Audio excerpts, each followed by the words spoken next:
Get up and get out. Get out. Get out. I have a question for you. Say Christ is Lord. Say Christ is Lord. Say it. You say Christ is Lord. Get out. Get out. Christ is Lord.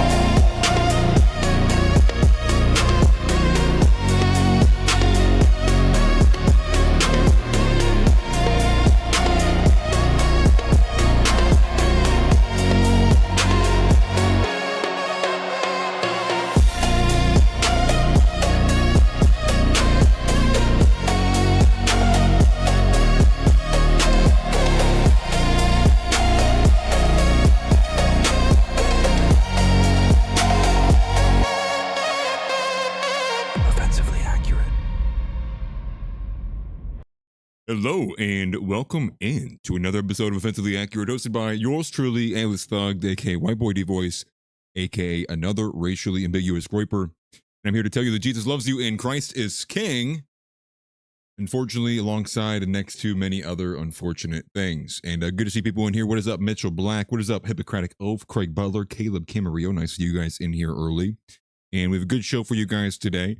I'm sure you guys probably saw the thumbnail. We've talked about it a little bit yesterday, but we do have a bit more of a fuller response to the back and forth that occurred between Andrew Wilson and Richard Spencer. And for those of you who weren't around for the Kick stream, I was not here on YouTube yesterday, although I did drop a video about the woman problem, the woman question, if you will. And we were on Kick, and we covered up a little bit of what had happened so far. And so what we got actually was that Nick Fuentes had actually responded via X to somebody's post related to this back and forth, this debate, this non-debate, or debate, I should say, that fell apart, that never really happened between Richard Spencer and Andrew Wilson. And there's kind of a lot to look at inside of there.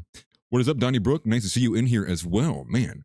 Seeing all some older faces, some friendly faces. I feel like Donnie Brooks, it's like it's hard to catch him anymore. But good to see you, brother. Nice to see you, man. And don't be afraid of the Nightbot. Nightbot is Nightbot will be in here. Cousin Fat, what's up? David Lopan, I appreciate that. I wish YouTube felt the same. Unfortunately, YouTube, I feel like, has their boot on my neck. I mean, I'm just got to start clickbait. It is, guys. Like, it's over, dude. Okay, clickbait. I'm gonna start reacting to the quartering, I guess. You know, like, Lord have mercy, man. The channel is literally constricted as tight as humanly possible, and it actually makes me want to jump off a bridge when I see that somebody like Rhetorically Defective is getting more views than me. But again, alas, it is what it is. We fight back against regardless. We'll keep going. Yo, Ned Groiper, good to see you in here, brother. And Ben Brooks, he's working a lot of overtime. Yeah, I can imagine, man. Good luck to you on that, man. Hopefully it's not killing you. And I've been there before. Not fun. You know, many weeks back to back to back that many long hours, but very forgetful weeks. Sometimes you even realize how quick the time is passing when you're doing a lot of work like that. So we kind of have that. We have the Richard Spencer and the Andrew Wilson debate debacle, really. I mean, it lasted like 3 minutes, I think, was the extent of how long it was. Or at least on Andrew Wilson's part. Richard Spencer stayed a bit longer to talk with Josiah Moody. Josiah Moody was the individual who was ultimately the host and moderator of the debate. It did occur on his new channel that he did buy from Justin Reloaded. We covered a little bit of that last night. But we're going to be exploring actually some of the arguments in the debate that would or should have happened. And I did see Craig's comment there. We'll get to it in a little bit. Because many voices across the aisle were taking different sides. It seemed to be chaotic, a little bit of a fire spray in there. I know Beardson kind of right off the bat had basically taken Richard Spencer's side. I don't know if there's any kind of back and forth between him and Andrew Wilson that's happened before then. Some people took Andrew Wilson's side, and then ultimately Nick laid down the law. Nick came in, he slapped every inch of girth onto the table, and he laid down the law. And I do think, as the title says on the episode, he gave the correct response into what this actually overall story was. And both in tweet and in video form. So we'll cover that. I was also surprised by some of the takes. I did see Right Wing Coalition's take, although Craig said that earlier inside of there. And I gotta say, I was actually rather surprised at first when I saw Right Wing Coalition's take. Ultimately, though, I think Right Wing Coalition was only talking about the debate formality, the rules of the debate. And I think Right Wing Coalition agreed more so with Richard Spencer that it should just be a lot more free form, which I agreed to. And I said that last night on Kick as well. The other big story, that's like goofy there. It's funny. The other story that's kind of overtaken the news cycle today is also this story of this YouTuber, some gay homosexual who I've never heard of before, but apparently has 4 million subscribers. I guess that's what happens to you if you just are gay. That seems to be the connecting theme. I see a prominent YouTuber. I'm like, what do they have that I don't have? Oh, they're gay. No, just kidding. I'm not bitter by any stretch of the imagination. Don't think that for 1 second. We're just having fun here.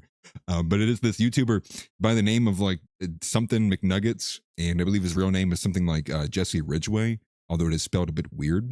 And what's funny is, well, there's nothing funny about it. What's funny, I would say, is the fact that they are claiming victim after deciding to abort their child because the child is going to have Down syndrome, or more accurately, trisomy 21, I do believe is the correct term for that. And it seemed to be, it was actually a longer story. The build up the payoff, I should say, just happened in the last couple of days. And I didn't realize this either until I saw Aspengold's comment on one of the posts that they had made on X. Is when I had went and looked at it, it turns out that they basically have been cataloging this pregnancy for some time. It was only that many people reacted to their announcement of abortion that it's gone a bit further. And so when you look at this, you see that they've actually cataloged it for a while. Now, there seems to be some confusion. I don't know who the name of this journalist or YouTuber, but there seems to be a contention that actually they had the news much, much earlier than led to believe. And that actually a lot more what we saw in the video was them acting. I will say the video they posted is extremely gross, I guess you would say. It's one of those videos. I think the guy from TMZ actually said it best, although I think TMZ is literally retarded. But I believe it's one of the black commentators from TMZ said when I was watching the video, it made me feel like I was in a room where I shouldn't have been, like I shouldn't be here. This should be like a very private moment between you guys. And the video I'm referencing is the like 3.5 or 4 minute video they had posted where they basically all started sobbing. And when they got the news and they're looking at the phone and she's like, what does this mean? And they basically sobbed for a minute. I couldn't even do it. I couldn't even finish it on X, to be honest with you. So I ultimately I just couldn't watch it. I found it to be gross. And Alcohol says, aren't they BS artists? I don't know much at all about who they are. But I will say one quick scan of their YouTube page is largely all just about this pregnancy, this abortion, bad news. And now I was just really only looking at what was featured on their homepage as well as what other people have been sending screenshots in. Hilton sent $50. Happy Friday. Absolutely. I quote music people like here. W. Tell how it is. I promise I swear. Let's go, dude. Let's go. Thank you for the super chat. This is heat, actually. Please tell me you guys are hearing this. No.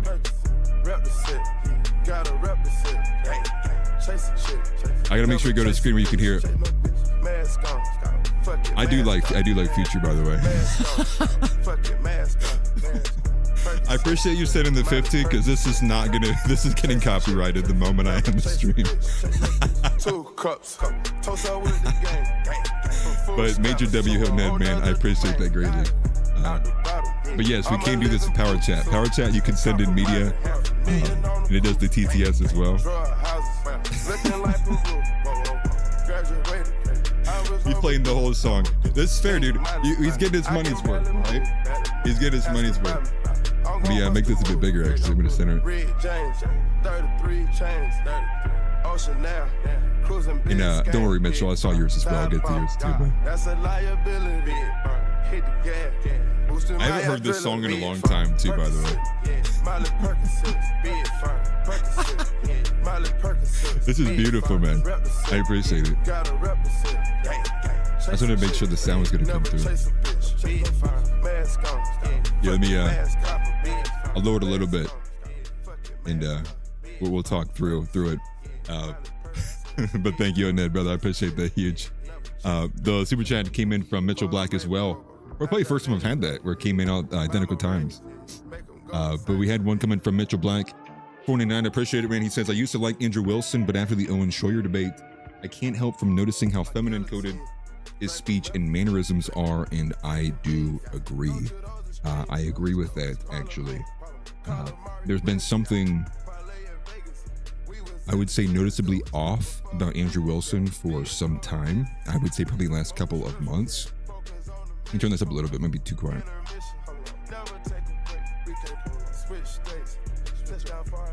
I really haven't been able to put my finger on it. I think the way that you lay that out right there is ultimately correct, and one of the ways I find this to be just a little disturbing. I think that you saw that a little bit in just the back and forth he had with Spencer. Although both, I would say you could both say that there's a bit of feminine coding in there. I'm more so, to me, with Andrew Wilson, has been his weird distinction between being anti-Christian Zionist, but then also not talking about Judaism. It's been just weird. Yes. You're going to do the dab? Dude, we dabbing? It's going to be so cringe if I...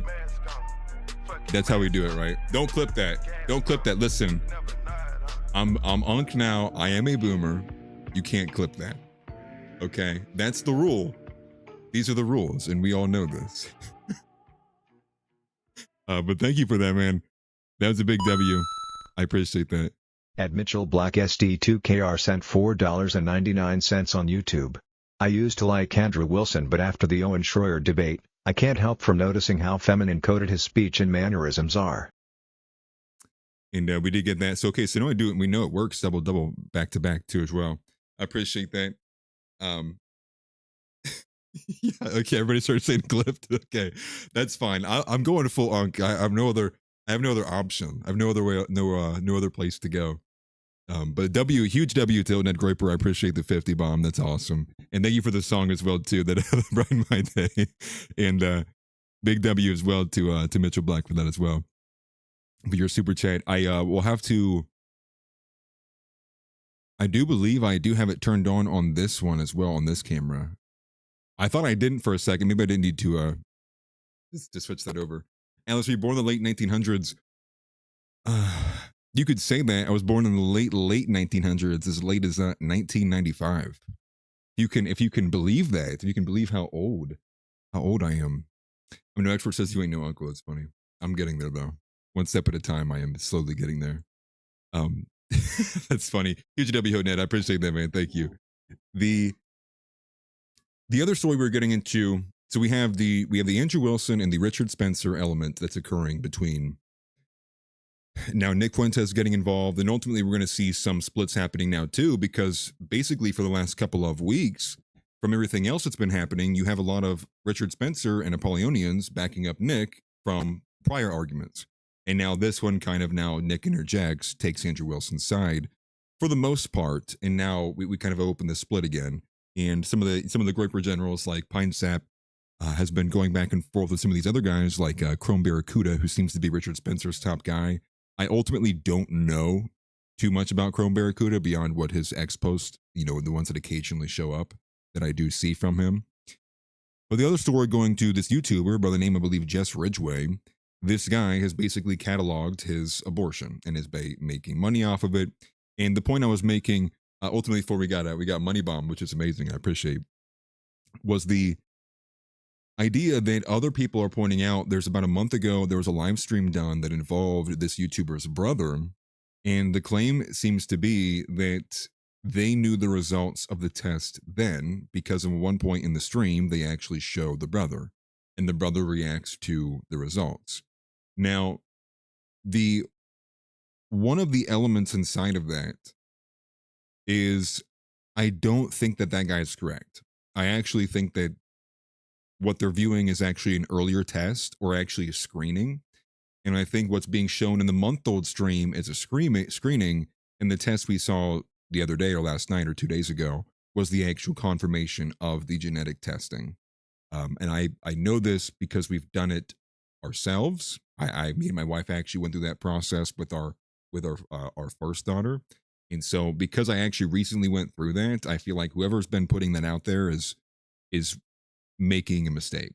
Not to say that they're not, their head's not in the right direction, because I think these people are ultimately, disgusting. But I do think that any arguments going beyond just reacting to their abortion or trying to say that they planned this or they set it all up, I think we need to see more evidence of that, because I think the one that was put forward could be explained away by the fact that they do multiple tests. And the brother being privy to one of the early screenings is not indicative that they did not get later confirmation from another test. That would be what I would say. Now, with that aside, these people are disgusting. They are virulently disgusting. And what I mean by that is they've put it all on video. They've typed it up. They've talked about it. They've painted it on the wall. And it also comes out, we find out that inside of that, what you have is they're deciding to choose to not be inconvenienced by what their psychology is telling them the quote unquote suffering will be, or the inconveniences they'll experience by raising a child with Down syndrome in this world. They choose to get the abortion. They choose to, in their words, terminate the pregnancy. It comes out, though, that their dog is suffering from some kind of late stage cancer, and they are funneling resources to keep this dog alive. So, very poor timing and also terrible optics, because here you have a couple of YouTubers who are pouring money and finances into a dog. And it's not to say that dogs aren't worthy of love, but a dog is not a human being.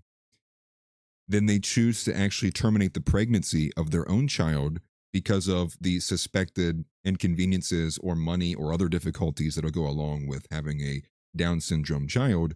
They abort them. That's disgusting. And so I do think there's an element of this that they are trying to obviously make a bit money off of it. They're trying to garner sympathy for it.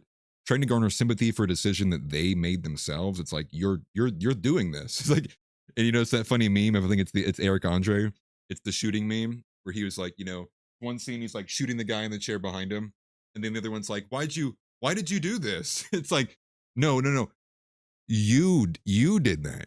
You chose to murder your own child. And so today they actually spoke with TMZ. We'll take a listen to that clip here in a bit when we get to it. But they tried to garner more sympathy. And so there was a couple elements of this, which is you have the first post, we're making this decision. They get ratioed. It had like 13,000 comments. They had like 12,000 likes, but it was a super massive viral post. Everybody's coming out of the woodworks, and rightfully so, saying, hey, yeah, you are another one of these disgusting YouTubers who put your family out for content. And then when you make a disgusting decision to terminate the life of your own unborn child, you're rightfully getting attacked for it. Now, what they say in response is a secondary post they follow up with. They go, I've never seen so much hatred, so much vitriol from so-called Christians. It's like, okay, that's another self-report.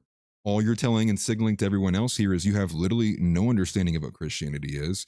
And actually, for the most part, most Christians, especially most Christian men, are so sick and tired of that bullshit label coming from atheists and secular individuals and people otherwise who are just by no stretch of the imagination Christian. It means nothing. You might as well be James Lindsay saying that shit. It literally means nothing.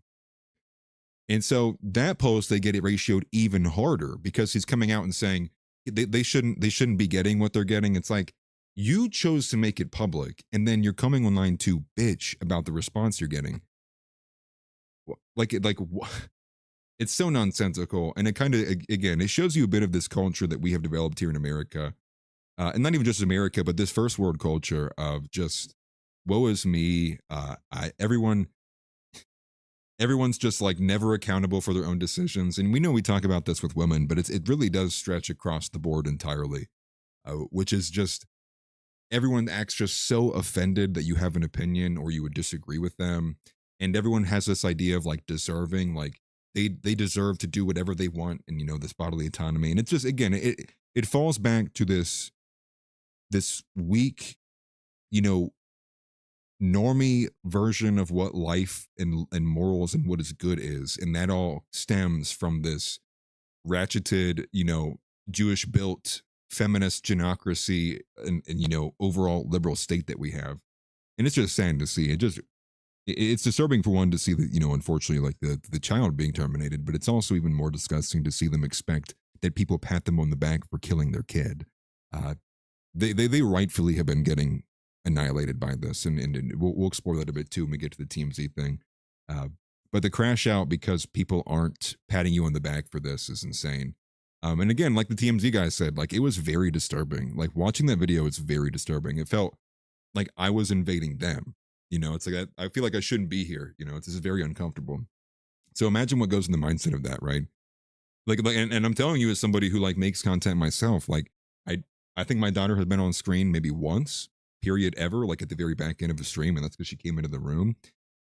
I can't even begin to step or place myself into the shoes of the people who choose to do this. Like the family content scene, like all of that, like what you've done to your family is you've made your own family a vehicle for profit.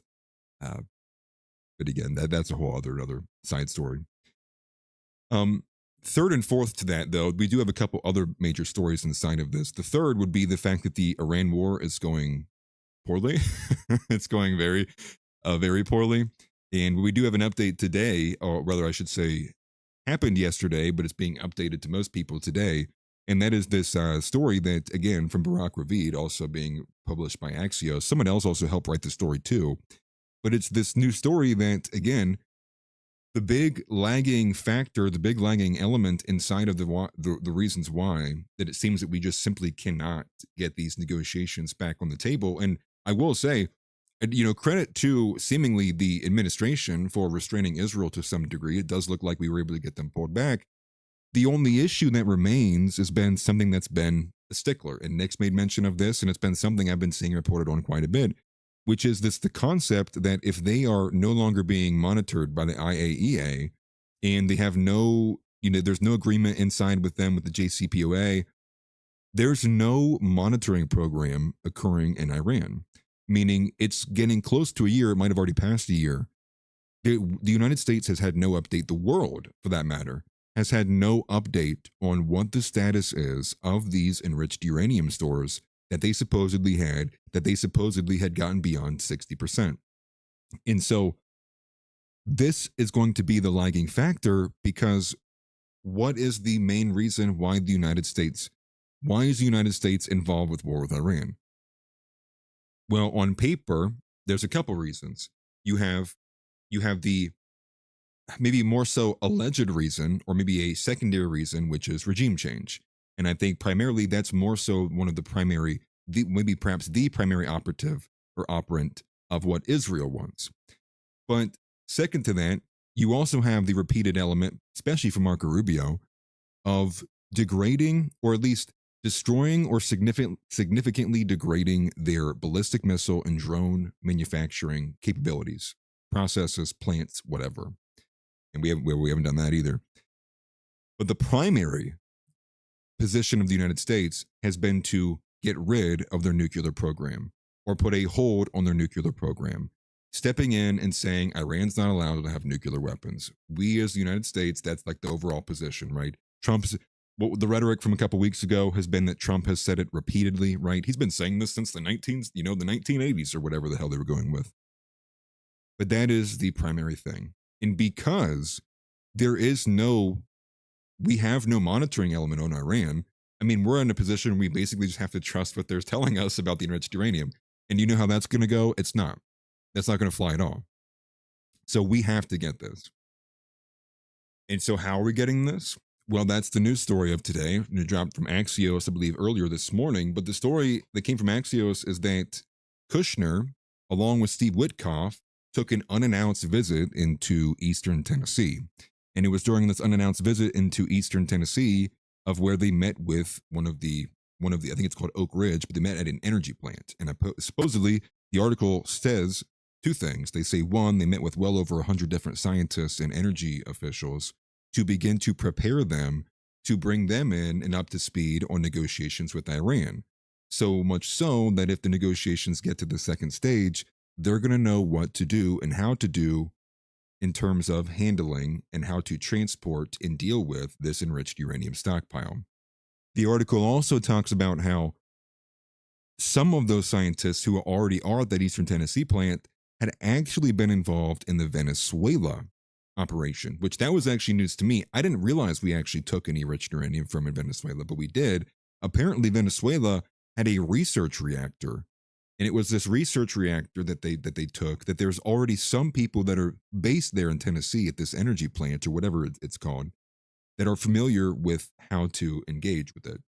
So it does seem to be that this is continuing. We are trying, at least in the attempts, at least by all appearances, that the United States is continuing its attempt to get the enriched uranium program halted, stalled, and otherwise put back in the hands of somebody not named Iran. Now, Iran has notably been very, very, very against doing this at all. Iran has been, I believe one of the last positions they said is, explicitly was stop talking about the enriched uranium. I kid you not, was one of the reports that came from the semi-official pro-Iran outlet in reference to the MOU that was about almost like, a week and a half ago, 2 weeks ago now at this point. So unsure really the realistic nature of this occurring, but it does look like the United States is going to be stepping in. And the reason being is because I think the Iran's obviously probably not going to be allowing the IAEA back in anytime soon, nor any of the other energy monitoring companies, especially nobody from the UN. So it looks like the United States is getting ready to pony up their own United States monitoring group to be able to step into Iran if the negotiations get to that point. Which I would say, at the bare minimum, would stand to reason, would be a good sign. The only issue is they didn't announce it, and I would imagine if you wanted that out in the ether as a positive, that would be another one of these kind of stories that would be getting pushed. But now again, it was published by who? Barack Ravid, right? Barack Ravid, who published the other article from Axios that blew the doors off the news cycle this week. That referenced what? This nasty phone call. It referenced this insane phone call where Donald Trump said, "What the F are you doing? This is why everybody hates Israel." He's like laying into Netanyahu. But where does he come from? Well, Barack Ravid comes from Unit 8200, right? Before ultimately working as a journalist at some of the top Israeli outlets for a couple of years before becoming aligned and moving in and getting cozy with Axios. And he is, by all accounts, an operative by that measure. So this we have looking at with the Iran war. We'll get into that story. We'll look at the article when we get to it.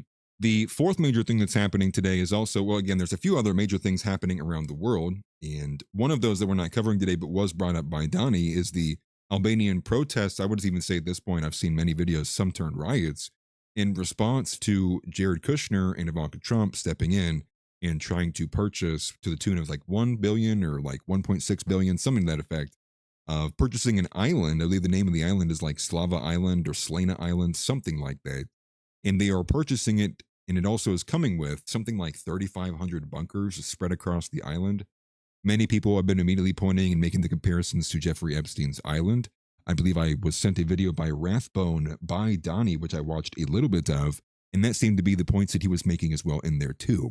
Was that, and I only watched like the first few minutes or so, but again, and Rathbone made the same point that I did, which is this is all weird because it's all being done and levied with the Abraham Accords.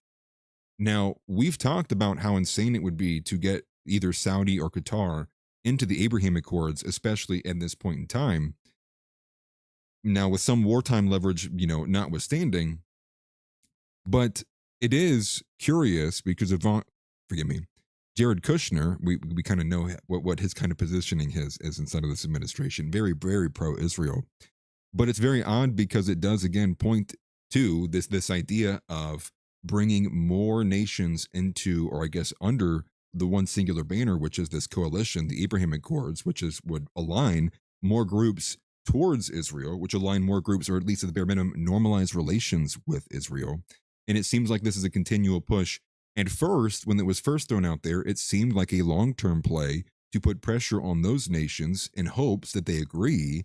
And if they do agree, what the United States benefits out of it, and the other nations too, is that on the long term, it pressures Iran, because now more and more countries nearby inside the region are now coalescing and are being aligned with Israel, whereas they have less and less to choose from.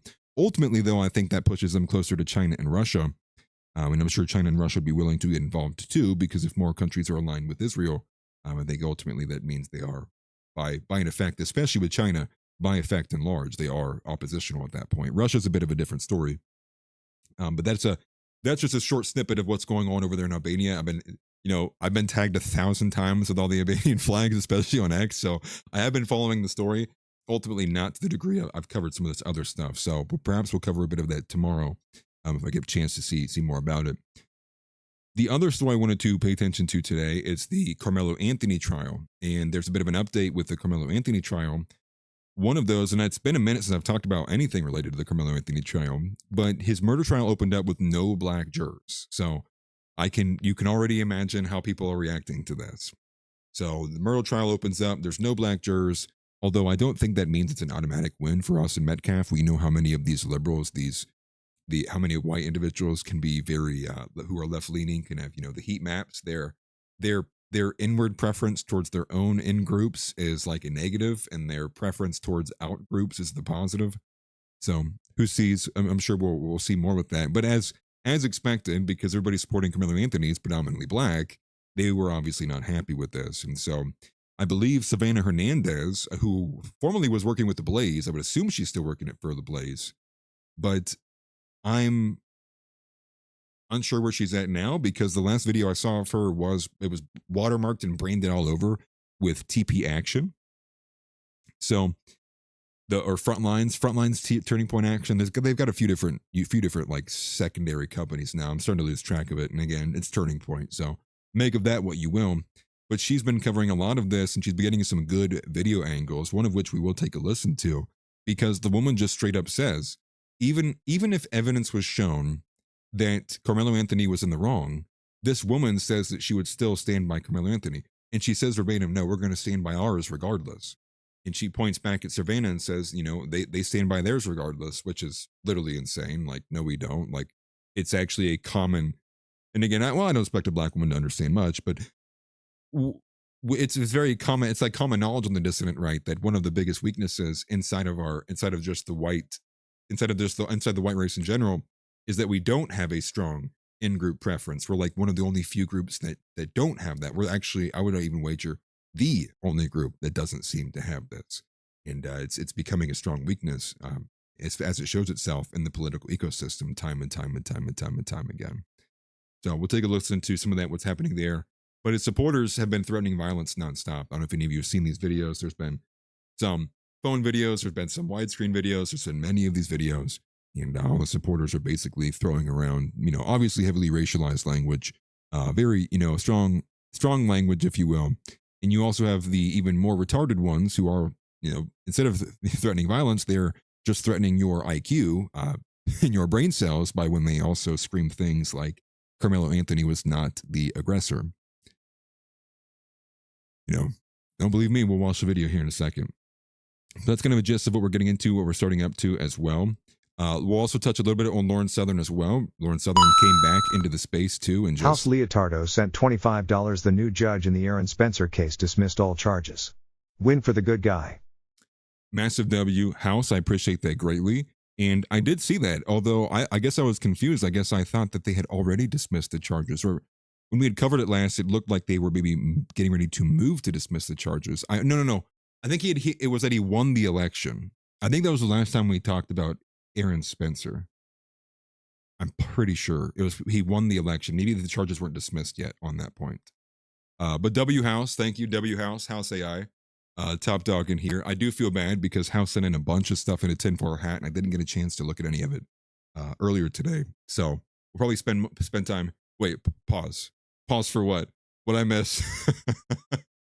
But we'll spend some time tomorrow. Because tomorrow and at the end of today, we are also going to be doing some call-ins as well. So for like the last 30 minutes or so, we'll be doing some call-ins. And also want to tell you guys as well too, I do have a good bit of an audience that listens to the audio formats of these on Spotify and on Apple Podcasts. And so because of that, that's why I've basically been doing the monologues here at the beginning. I've been kind of riffing and ranting at the very beginning, because as we get towards the reaction stuff, the people who are listening via audio only, they're not going to be able to really see as much of us on screen. So I want to kind of section it out like that. That way the audio listeners know if they don't want to listen to the React content, they can, click off at a certain point. So that's why it is kind of separated like this. I'm going to do a bit better job of making sure I can cater to all audiences, if you will. But Hal says that he won his primary and now is a free man. That's a W. Yeah, W to Aaron Spencer. For those who don't know, this is the individual who basically had noticed that his daughter was missing. I believe it was like around 1 or 2 in the morning. And then there's been in previous run-ins with this old individual. I forget how old he was. This man was like 70 or 80 years old, something to that effect, and was essentially stalking and harassing his daughter, trying to do things with his daughter. And this man noticed one night that this guy had his daughter. And because he had his daughter, the father made the right choice and said, I'm going to go find my daughter. And in doing so, he chased him down. I believe they ultimately the cars had flipped. Something to that effect. They was like basically like a high-speed chase, but he ultimately did gun down the man, and charges were dismissed, and he rescued his daughter. Case closed. Good guy wins. W. And I believe that happened in, was it Lenoka County, you said? They're in Arkansas. I believe that happened in Arkansas, and I do believe he is running for sheriff. I guess if he run his primary, he hasn't won the general, but let's hope he does. And I think right now he's got all the momentum in the world. I think at this point, even if he lost the primary, he'd be fine. He's like, I beat the case. I beat the case. I'm good. He's like, I already won. It's a W for me. I already won. There's nothing to lose here now. That is massively awesome. So, there are good guys can still win. It might be few and far between, but good guys can still win. And I think that's all the hope that you need. If there's even an effing slight chance, what are we not doing? Right? If there's even a slight chance, right? If there's even a less, even if there's a 1% chance, even if there's a 1% of a 1% chance, I've seen better luck in RuneScape. Let's go. Right. Let's go. Let's do it. Yeah. So W to the good guys. And thank you again, House, for the power chat. I appreciate you, man. So somebody mentioned just a second ago with the Asian versus black racism, we do have a bit on that. Kangman Lee put out a video about black people. And I will say this, shout out to Kangman Lee. I think he's pretty spot on some of his stuff. Also W, Christian, I think he puts out some solid content. Although I've only really seen him peripherally on the timeline. But I saw somewhere sometime, and I don't know how true this is, but you guys tell me. Supposedly, I've seen, and it was this Asian person who said this. They said the blacks better start hoping that the white people fight back because black people aren't ready for Asian racism. And so I don't know how true that is, but people seem to be believing it. And with that, we do have a 5-minute video put out by Kangman Lee, who's kind of talking about this overall situation inside what I guess you would call the culture war. But let's be honest, the culture war has become it is the race war. And if we understand culture is merely an expression of race, well then saying culture war is literally no different than saying race. It is the same shit. It is the same thing. Forgive me. I'm trying really not to cuss all the time. I feel like my parents probably don't watch as much because I cuss constantly. So try to pull back on that a little bit. Sometimes it's deserved ultimately, and sometimes I don't even think about it, and sometimes I don't even care. But I do try to be clean as possible. And yes, we will touch on Lauren Southern a little bit. Touch. Although I don't want to, she's kind of nasty. We will touch upon it. And she's not even nasty. She's just literally retarded. And I think she's ugly because she's retarded. And 2 other things would be that Jeremy Boring actually gave some kind of crazy glazing to Nick Fuentes. I wasn't expecting that, but he did glaze Nick Fuentes along with Alex Clark. And Fure Fuentes has a good ring to it. I liked it a lot. That was pretty solid. House said the cops were dirty. Even the challenger congratulated him. That's crazy. That's honestly crazy. But yeah, so many dirty cops, man. When we get to the Kick stream later on tonight, there is another video we'll react to. In a couple hours from now, obviously, when we get to the Kick point, when we get to the point of streaming on Kick, couldn't say that right. There's a crazy video coming out of, I believe, Palm Beach there in Florida of a young white man, or I guess I would say a white man. I don't know if he's young or not. He calls the cops because apparently some other guy in that area around the swimming pools or this apartment area was wielding a gun or waving a gun, pointing it around people, brandishing it.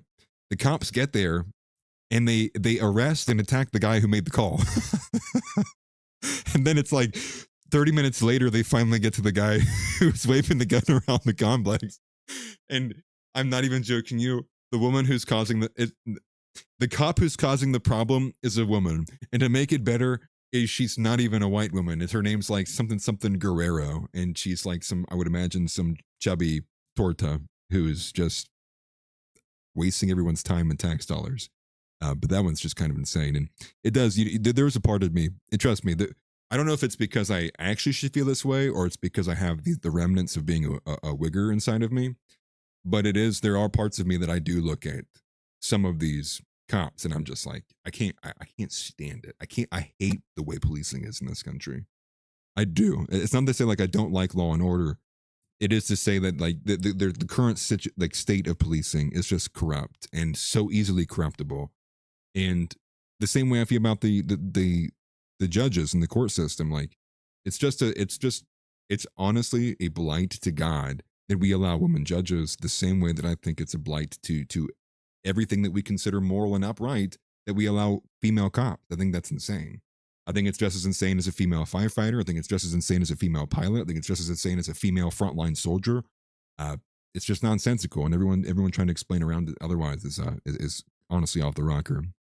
And that does go along with perhaps the last story we'll get to, which is that Gamergate is going full send right now with the fact that the new God of War has replaced Kratos, which to me is a massive no-no. I'm a huge fan of Christopher Judge. I think he's one of the best voice actors, if not the best voice actor in the entirety of all of Hollywood. And I also appreciated his role and who he was as Teal'c on Stargate SG-1. But they are replacing God of War, the Kratos, with a female by the name of Faye. And she actually is a part of the lore, but there's even many posts coming out and say, why is everyone so mad about this? Why is everyone trying to turn this into something it's not? And it's like, I don't care what femboy you want to send at X. You can send whatever. You can send Dylan Mulvaney for all I give a fuck. I do not want to play God of War as a woman. And then people are saying Goddess of War, I think is more correct.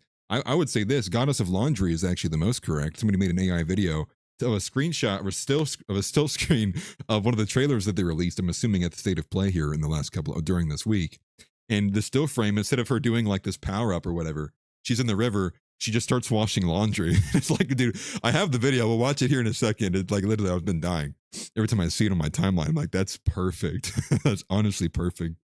But we'll also watch another video of a black man who is sitting here literally trying to gaslight everybody into how it's actually like empowering and like what we should be wanting to do as play as a woman. And what he doesn't understand, it's him self-reporting of how homosexual he actually is. Whether it's repressed or not, I don't know, but I'm not here to hear it. We will be here to make fun of him though. And so that's just a gist of what we're going to be covering today.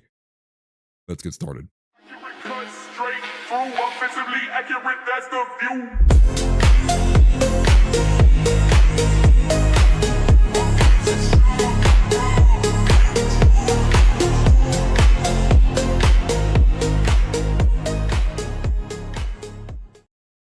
So the first thing is going to be going back to the title of the thumbnail and basically what the gist of the main featured story today is, and that is the back and forth that happened between Andrew Wilson and Richard Spencer.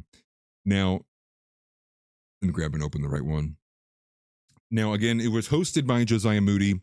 He was supposed to be the neutral moderator. Ultimately, he got steamrolled. I think that's one of the first and easiest points we made. He just got steamrolled. He was not a good moderator. Richard Spencer and Andrew Wilson are too powerful, and too powerful, both uses of two there, men and voices in this space that you're going to need somebody who's got a lot more weight to throw around than that. You would need somebody like, at least like a Jay Dyer. You would need somebody who's got a lot more standing and a lot more, I would say, balls than what Josiah Moody does. And again, don't take this as a slight to Josiah Moody, but I think if you're going to host especially a fire debate between two guys like that, you got to have some cojones. Like, I would have been able to host that debate, not Josiah. You know what I mean? Anyways, it was supposed to be a debate about the manosphere. And it was inside of this debate that you actually, because Andrew Wilson left, and just to explain the gist of it here, what ends up happening is they get into this debate, it starts and seemingly was going decently fine. But almost immediately after starting, what you end up getting is Richard Spencer is starting to mouth off towards Andrew Wilson over maintaining or sticking to the rules. And I think it was because Wilson said, okay, 5 minute opening. Spencer said no. He ultimately says he's the entire reason that the debate's even happening. And then later on says words that aren't allowed or break TOS on YouTube. And it was for Andrew Wilson's side because Spencer basically TOS bombed on the stream and he had to put the stream down. He was done and walked away. Richard Spencer actually stayed on with Josiah for about 20, 30 minutes or so and gave a few more takes. Now, at least at the bare minimum, because of this, we did at least get the positioning from Richard Spencer of what his position against Andrew Wilson was, which I think is something of note, something I actually wanted to explore a little bit. But what I didn't realize, and I didn't even see it until later today because of the response from Nick, is that at some point, it must have been towards the end of that, not towards the end of the stream, but towards when before Richard Spencer clicked off, because I didn't see it. I watched a good portion of it on Kick with some of you guys. But at some point, Richard Spencer does bring up one of the children who have passed, and very unfortunately so, of the Wilsons. And this has been a story that has been thrown in their faces for some time. I remember someone doing it. I think it was Brittany Venti did it almost a year ago. And I think even someone did it 2 years ago of the same kind of status, trying to throw that in their faces. And not to bring up the thing entirety, but from my understanding, this child was spent going to his friend's house during the early afternoon. And I believe he was spending time with another, like a 10-year-old or something like younger, and for just about 45 minutes before getting ready to do something else. And it was the older teenager of the friend, the older teenage brother of the friend, who took them for a joyride in a vehicle and ultimately there was an accident. And that's the reason why the child died. Now, Richard Spencer basically was putting forward that because the ex-husband, or I believe it was the ex-husband, had made claims against Rachel Wilson supposedly of neglect, which is actually also untrue, that he was arguing that perhaps there's a viewpoint here. And that was what ultimately Nick stepped in to respond to. Nick responded openly about like the debate format, but came in especially on stream last night in the super chats, if you didn't catch the super chats, in about a 7-minute monologue going at specifically why he disagrees with Spencer and why he found and felt that what Spencer said was extremely unnecessary, to which I do agree. This has caused a bit of a secondary conversation about the positioning of stepfathers, which I think is maybe on the lesser note here, but it has been brought up and has been discussed, and we've been seeing the back and forth between people like, again, Chrome Barracuda and Pine Sap, who've been going back and forth all day today. Pine Sap been going back and forth also with Chad Champion over something else, I do believe. Unsure what that is actually about, because Chad Champion, I believe, came out and agreed with Nick about the take, and again, to spare everybody the Groper General drama. And I saw Hilton Head said Jimbo's the only Groper General he recognizes. That's funny. We like Jimbo. Jimbo followed me back the other day, actually, which I realized I wasn't even following him. But shout out to Jimbo. We got to collab soon. So the reason that, and so to go to the actual base of what the debate was, this is actually where I wanted to step in and actually maybe provide a little bit of value where the debate didn't provide any value. And Emily asked what time the stream is. Yeah, anytime, generally between 4:30 and 6. Sometimes I can start as late as 7 or 8, but sometime anywhere in there. I wish I could have a more stronger set it and forget it kind of schedule, but just with what I do for work, it's hard to do that. But I typically do try to do it in the late afternoon, not evening. So anywhere from 4 to 8. And then we do Kick later on. So Kick, I'm there until 10 p.m. or 11 p.m. But the argument and what we got from the opening argument from Richard Spencer, who wanted to have his 10-minute opening intro that Andrew Wilson said, no, we agreed to 5. We're not changing the rules. So we did get the 10-minute kind of diatribe from Richard Spencer of what he was putting forward. So Richard Spencer actually disagreed with what the purpose was for the manosphere. And Richard Spencer's argument back and against the manosphere is he's more so arguing in a bit more of a natural law, or I guess it's probably the best you could say it, a natural positioning of it. And his argument actually is that the manosphere, he tags the manosphere as being basically a socialist concept of how women should be allocated to men amongst the men who currently already don't have women. And so he basically likens it to a kind of a communist or Marxist concept, socialist concept of how you are going to divvy out and allocate women amongst the men who are complaining that they don't have them. And so he's saying this by saying that what makes up the manosphere is a bunch of low status men complaining that they're not high status men. And I get where he's coming from, but I really don't like the argument. And the reason why I say that is because to me, it's the same ideological level of making an argument that like Dean Withers did the other day, which Dean Withers made this argument that because animals, because you can observe animals having other animals and other species having homosex or gay sex, that's a marker and heuristic that it's natural. And you could say yes, because it occurs among multiple species, that this behavior is naturally occurring just across the earth and across animals. But we know we know as humans, and especially as Christians, we know it's morally wrong. We know it's morally repugnant. We know that sexual relations not in the intention of procreation is wrong. So to me, it was like, that's like the same level of argument Richard Spencer was making, which was that, well, because naturally, if you pull all restrictions away, well, naturally what happens is a bunch of warlords are having sex with 95% of the women, and the bottom 99% of men are fighting for the other 5% of women that the warlord has no will or desire to have sex with, because they're either too ugly or some other effect. And here's where I come in with that, which is, you could also look at something like how common child sacrifice is. You could also look at something how common like human sacrifice was throughout the period of humanity. And some would say, like, you could argue, because it happened amongst different cultures and different societies, you could argue that it's natural. But you would know, and we would, as Christians especially, you go, well, that's clearly immoral. That's wrong. Even people who aren't Christian would say, like, that's immoral. That's wrong. Killing people for the sake of sacrificing them for some, in our interpretation, some kind of false god or demon, is clearly immoral. So once again, you would go, well, just because it's status quo, or what's been happening, or is traditional, or is historically accurate, is not to me a heuristic that's what must be happening or should be happening. Because I like colonization. I like the fact that we stepped in as colonizers and we said, yeah, all this stuff you're doing, yeah, this is like the third world. This is degenerate. This is actually terrifying. I want nothing to do a part of it. So what we're going to do is we're going to enslave all of you, because you clearly can't run a society for yourselves, and we're going to actually teach you how to build one, which is going to have to be off the back of your labor, and we're going to build a society here. We're going to build a society with rules and laws, and we're going to bend your will to make you honor God, whether you like it or not. So that to me is like, actually, no, I do like laws. I do like rules. I do like restrictions. I do like society in a civilized structure.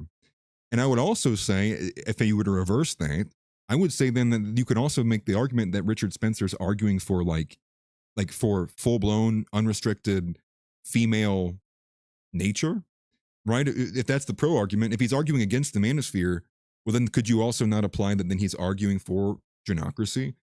If he's arguing against the reaction of what's happening, then currently you would say he must be fine or okay with, or is co-signing the current development of what's happening right now. And perhaps there's probably smaller nuances in there that he could say. Uh-oh. Am I still streaming?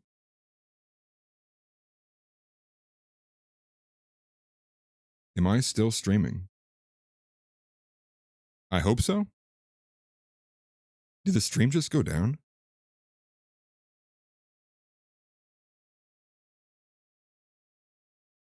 Am I?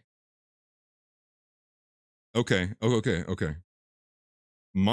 Holy crap. My whole thing just like, it like crashed out on the backside. Dude, I hate YouTube. Okay, we're good. Anyways, thank you guys. I appreciate it. Thank you for the responses. So that's kind of, when I was looking at the argument from Spencer, I kind of was like analyzing it last night. I know we kind of listened to it on Kick, but yeah, is this thing on? But I was like actually wanting to analyze it, because I was curious why I felt so, maybe like I felt like inclined to agree with him on elements, which is, I do agree that given if you take away restrictions, you take away rules. I agree that this is the natural setting. This is what women's behavior does. I mean, it's not even women's behavior. It's because men have dominion, and if men are allowed to have full-blown dominion, well, then they will also enact. They will conquer, and in doing so, this is the result of it. They will take the women from the weaker men who are unable to protect them, or don't have the assets or material wealth or capital to retain them, by other means. Because sometimes it's not like they physically are attacking them. Sometimes it's like a natural shift. where you have like, this is the richer man and the woman naturally flock to the richer, things of that nature. But there was one point that he made that I thought was actually very, very true, very accurate. And that was the concept that is how rare it was from that period of like you could say even like the 1930s to like the middle of the 1960s, and maybe even a little bit before then, of there being so many like one-to-one marriages in this non-hypergamous society, the white picket fences, so many of these men inside of the middle class that had ability to own homes and own property and able to, by all accounts, appease their wife, maintain these families, have children. And so when you look at that, I do agree with that, but I don't think that that's a sign, just looking at how rare it might have been in that moment of time, as again, another heuristic or indicator that it's in and of itself, it's not something that should be pursued, or we shouldn't try again. So I did spend some time, really kind of analyzing and going back and forth on the argument made by Richard Spencer, because I felt like he maybe had a bit of something there, but ultimately I really don't think so. And I think really, if you connect his argument also to the actions displayed there, I would agree with what was put forward, which by one account on X, I can't remember what his name is, that really what you're kind of seeing here is this Dionysian excess from Richard Spencer, and then this is kind of where he is coming from. And I believe the tweet went on to say that Richard Spencer is, he's basically dying for, or begging or wishing for a god to come save him, something to that effect. I'm kind of butchering the quote there, but it did seem, if you kind of connected all the dots there, his kind of outburst connected to his argument, it actually kind of makes sense. In a looser sense of, I would expect someone who is a proponent of Dionysian values, morals, excess, someone who is Apollonian, I would expect them to also then exhibit and behave in these manners. With all of that being said, I do agree with Richard Spencer on the debate format. I do agree also with Right Wing Coalition on the fact that doing all of these kind of super structured debates essentially gamifies it. And it does, I think, prevent the higher kind of free thought that should be allowed to be exhibited. And I think that's true. I think that with you, and when you look at Richard Spencer, and I think Andrew Wilson's capable of it too, like I think that those are two guys who could have a debate that doesn't have rules, that they can go back and forth. As long as you have a moderator that tells someone like, hey, like if someone won't let someone else speak, you turn the mic off or shut them down. That's what the moderator is there for. But I agree wholeheartedly with this idea from Richard. Well, I guess it came from Richard, Right Wing Coalition also, that to have some of these higher form thought processes fully displayed out, you can't restrict them or hold them down by like minute rules, or trying to make your points concise enough or reduce what you're trying to say to something more digestible. Something more digestible that will fit in these time slots that will work. But ultimately, it kind of takes away from the main point of what the debate even is about, which is the debate is the contention of ideas in the free marketplace of ideas. But if you put rules on that, you restrict that to an extreme degree, it does prevent it from expounding or expanding into what would be a fuller form. And you have to imagine, and you know this just from if you're a regular America First watcher, some concepts, some monologues from Nick, you need to actually listen to the full 11 minutes, the full 9 minutes, the full 13 minutes, because there's so much compacted in there and it's connected to each other that you need the kind of build up, the exposition, the build up, the characters, and then the conclusion. And so I agree with Richard Spencer overall with that. The only issue being is, at least by everybody else, and I guess Wilson said he has the receipts, if everybody agreed to that format, and then you, as soon as it starts, want to say, no, I don't agree, I'm going to try to run it my way. I mean, to me, that speaks to like black behavior. That speaks to me as like, that's black woman behavior. That's black queen behavior. That's, I ain't going to be no, you ain't going to be no, like that's the way it was speaking to me. Like if you, like if I just turn the audio off, I mean, Richard Spencer's a pretty white sounding guy, but still, that's how it spoke to me. You ain't gonna tell me. The only reason we here come me. It's like it's just like that. That's kind of what was kind of reeking and emanating from what he was saying there. That's why I ultimately was like, no, you know what? I can't really back up Spencer in any kind of meaningful way here. But give me just a second here. I'm gonna fix the chat because YouTube broke down. It killed all these windows over here for me. So I'm gonna reset this. Shouldn't take too much at all. And but that's kind of the gist I had over on that element, if you will, on the Richard Spencer side of it. Now to get to some of the other stuff, the dead kid element or the smear, if you will, we'll explore that here in a second. Then again, say what you want to say about what maybe Andrew Wilson walking away. Hilton sent $20. Congratulations on hitting the goal. Since I wrecked your copyright anyway. That's funny. Please tell me you guys are hearing this. Okay, you are. What is this?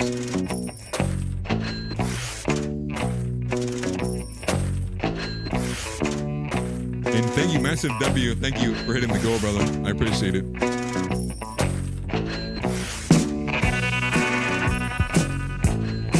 Yeah, it's a good song.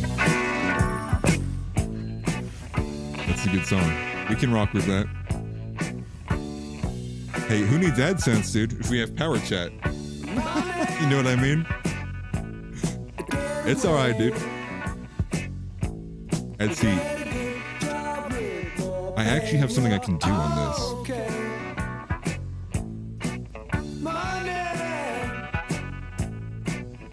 No, I'll worry about it later. That's fine. What's a good spot to put it? Like right here?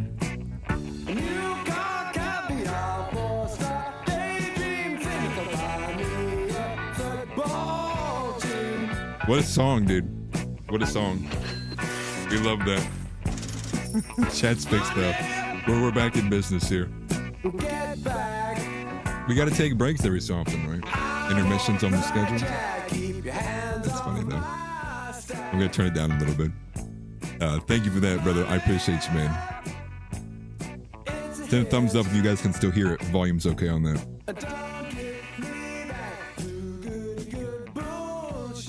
All good?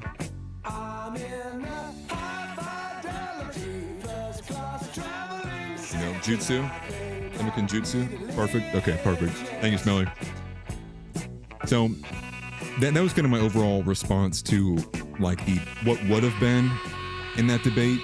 And that's what I wanted to speak towards, because I think many people were probably super excited for that debate, or were, just ready, ready to see something like that. And then when it didn't happen, it's super disappointing. So that, at least to me, I kind of gave a step-in response if I was to respond back to what Richard Spencer had put forward. Obviously, I had time to think on it, but they give at least some value there.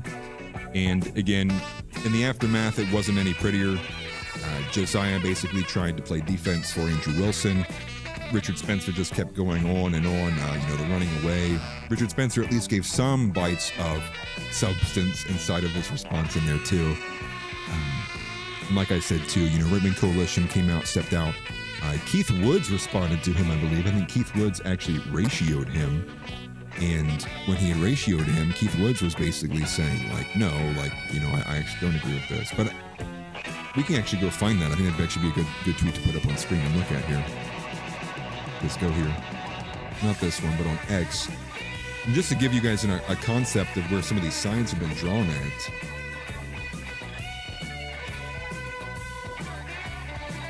Although I thought I had it bookmarked earlier, but I guess I did not.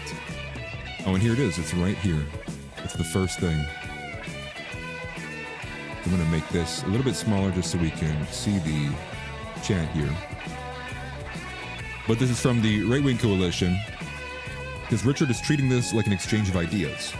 Andrew is trying to play three-card Monty. He needs the format to be a certain way so he can do his little gimmick that he calls a debate. It's totally anti-intellectual and cringe. Debate has been gamified into extinction. And so what we'll see here, here's the top comment from Keith Woods. He says, if you agree to a debate format and your opponent wants to stick to it, it is a basic courtesy to comply. Robbing the audience of the debate so you can do a performative alpha chat routine is juvenile. The Right-Wing Coalition says, I generally agree with this, but Andrew's individual success entirely relies on the format being a certain way. The format should really just be a mechanism to communicate ideas, not the basis for whether your ideas can win/lose. The gamified debate stuff is just stupid now. And that was a bit interesting, but again, I don't think this was any really kind of comment on Richard Spencer's take. This seems to be more so of a little bit of an airing out some dirty laundry towards Andrew Wilson over the disagreement or dislike of his debate format style being like that. So, Billy Ball says, turn it up. Turn it up.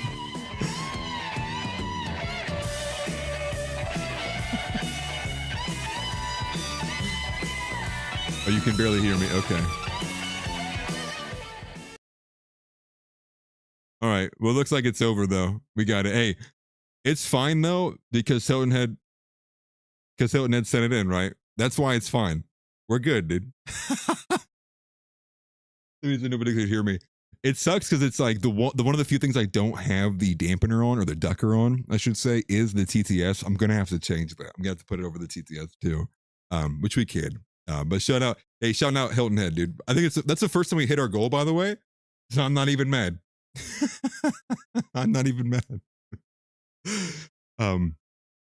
But here's what I would say to this, just to give a regist of what I just said, that if no one can hear me, is that this is, the Right Wing Coalition is just very specifically, to me, airing out dirty laundry against Andrew Wilson. And I think it is only in the context of how Andrew Wilson sets up his debates and the structuring of debates.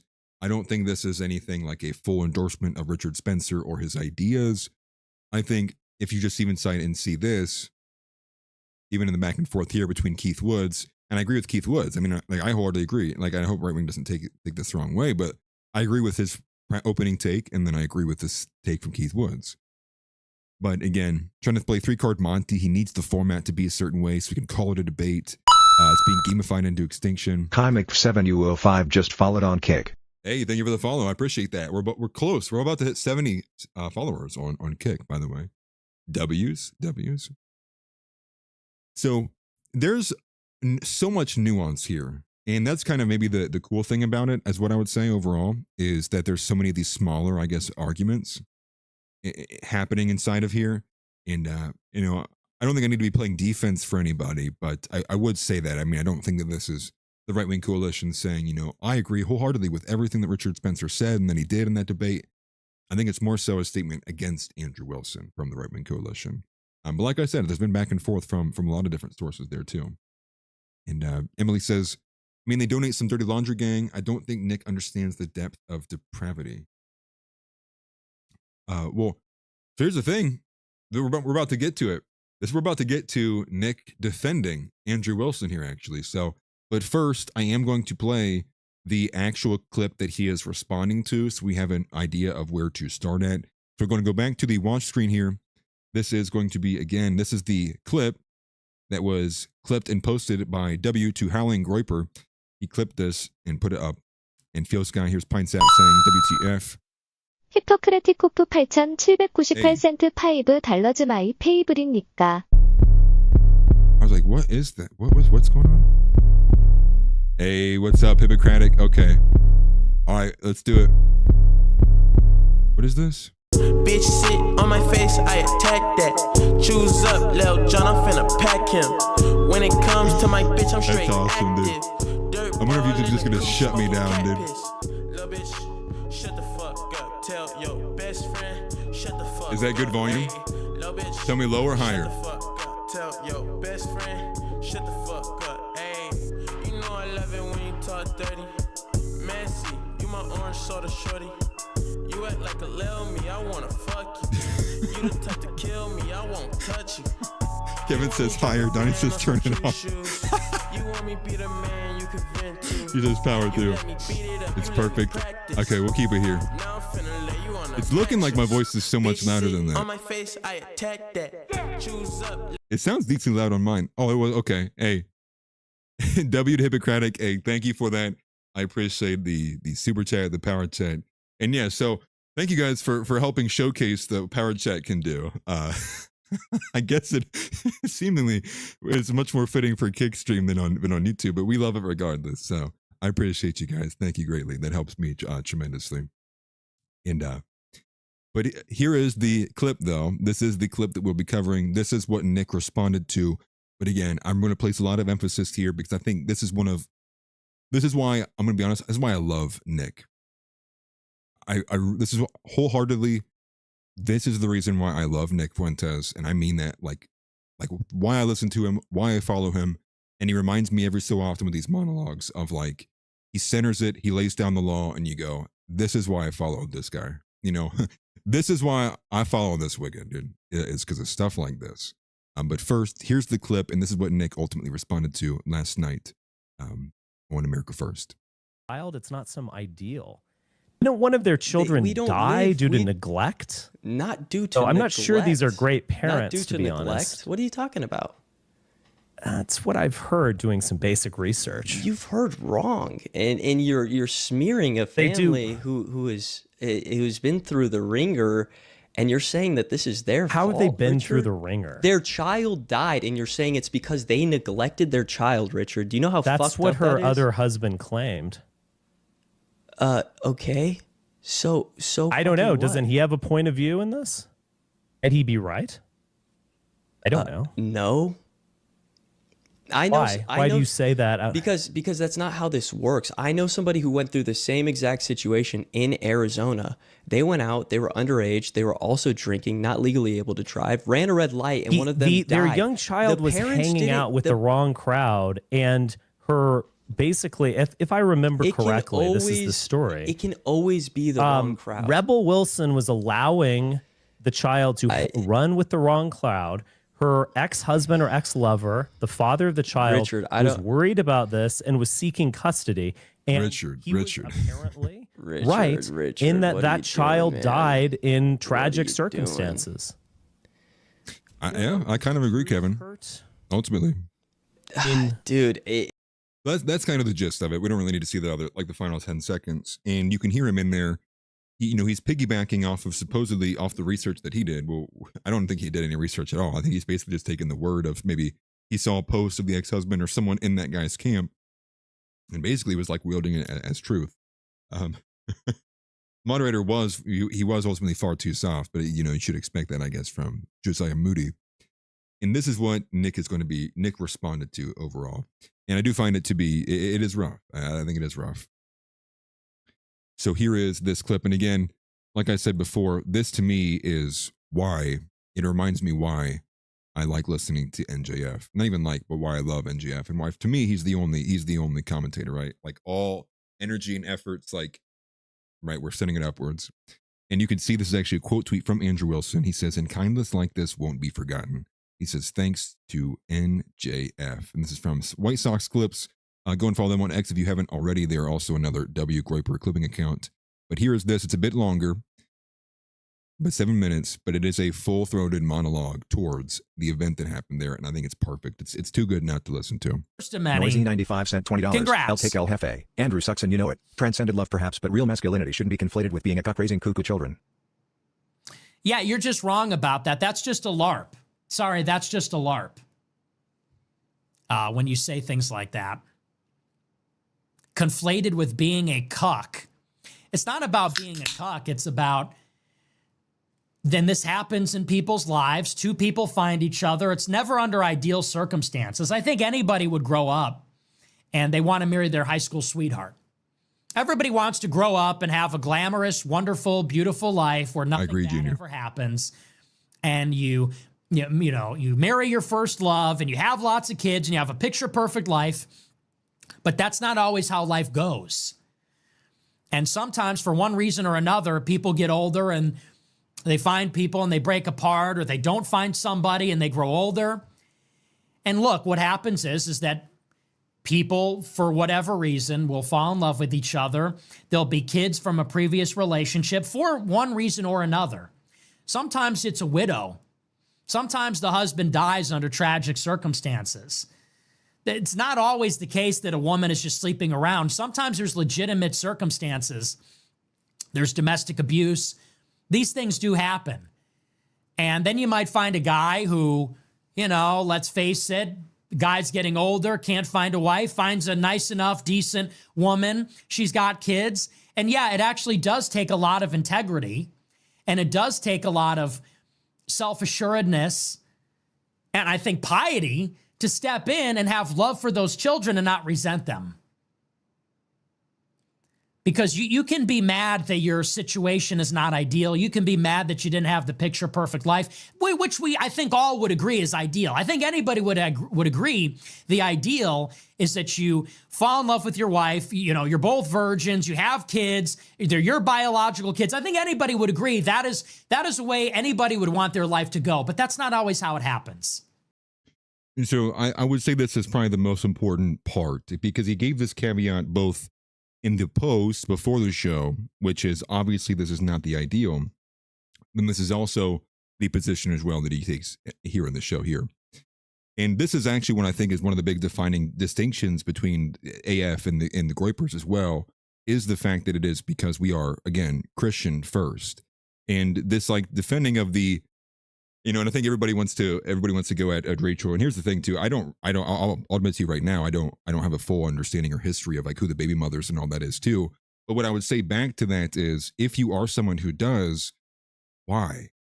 Like why was that important to you to understand the full drama and history of all that again?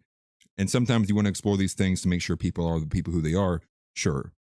But again, it's the situation here of, by admitting and saying like it's obviously not the ideal. Right? It is not the ideal. And at the same time, like I would also say that this is also speaking in a maybe or more general context, also defending it just overall and not just specifically defending Rachel Wilson. But the turnaround here is crazy to think that this is it's a call or a push for single childless men to go marry, mothers with children, which is obviously not the take here. And again, it is more so his position on the defending of children, right? It is the defending of the innocence of the children. And, and if everybody wants to, and here's the thing, this is the stuff that I don't care about. It's like the whole, it's a baby mom black. Like, why would I give a fuck about any of that? Right? Like, why is it important, right? Like, if you can slam dunk on Andrew Wilson all the time, all day, every day, all you want. I don't give a fuck. What matters is the fact that the children don't deserve that.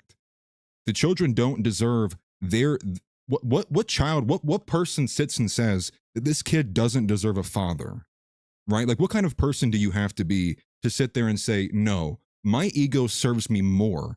I care more about not wrestling with the concept of supporting this simply because I would rather have a one-on and say, this guy's a cuck, and there's some cathartic happiness in that you continue this, and it's obviously not ideal. But again, the overall what the element is we're trying to fight for what is good, what is righteous, what left even is of what is good that's left here. And the kids are innocent in this. The children are innocent, and that's the thing that you have to care about the absolute most, is trying to make a positive out of what you can. Not to say we have everything, you can do everything right or perfect, or you're going to be imperfect. You're going to make mistakes. But again, I think the overall take here is like that clearly not every young man, and not any young man, should be pursuing a single mother, especially one who has like any kind of checkered past, anything like that, obviously. But in this case, what he references is like some older guy later down in life, also widows, right, too. And that's kind of the same thing. It's like what, like a woman's wife is murdered at, she's 24 years old, and the whole concept is as well, good luck to her, like, because no man should ever step into that. And those children deserve to have no father. It's like, I don't really agree with that either. And I think there's a portion of this that it does equal out. Like, what you end up having is this woman perhaps is a bit more attractive, but because she has the children, all the guys who she typically would be attracted to aren't going to want to be with her because she has the kid. And what ends up happening is some kind of lower status guy who is willing to take that on because, for all accounts, she's a bit out of his league. He ultimately does that. It's obviously not the ideal, but the most important thing inside of it is the children. And I believe that wholeheartedly. Because life is complicated. And people are complicated. And sometimes people have a circuitous road to happiness, to their family. And it actually does take a ton of integrity. And that actually is real Christ-like masculinity to I would agree. You marry a shouldn't woman be if race she mixing has at all. kids, That's a treat them as the innocent even a question. children they are, and love them because they need a father, not resent them because they threaten your ego or challenge your ego. So don't give me this, you know it's wrong. Come on. Don't give me that, come on. Don't give me that. That's a lot of nonsense. And, look, every child deserves a father. A lot of people don't have a father, would like a father, and it shouldn't be taken out on the children. So that's all a fucking LARP. And I'll say something else.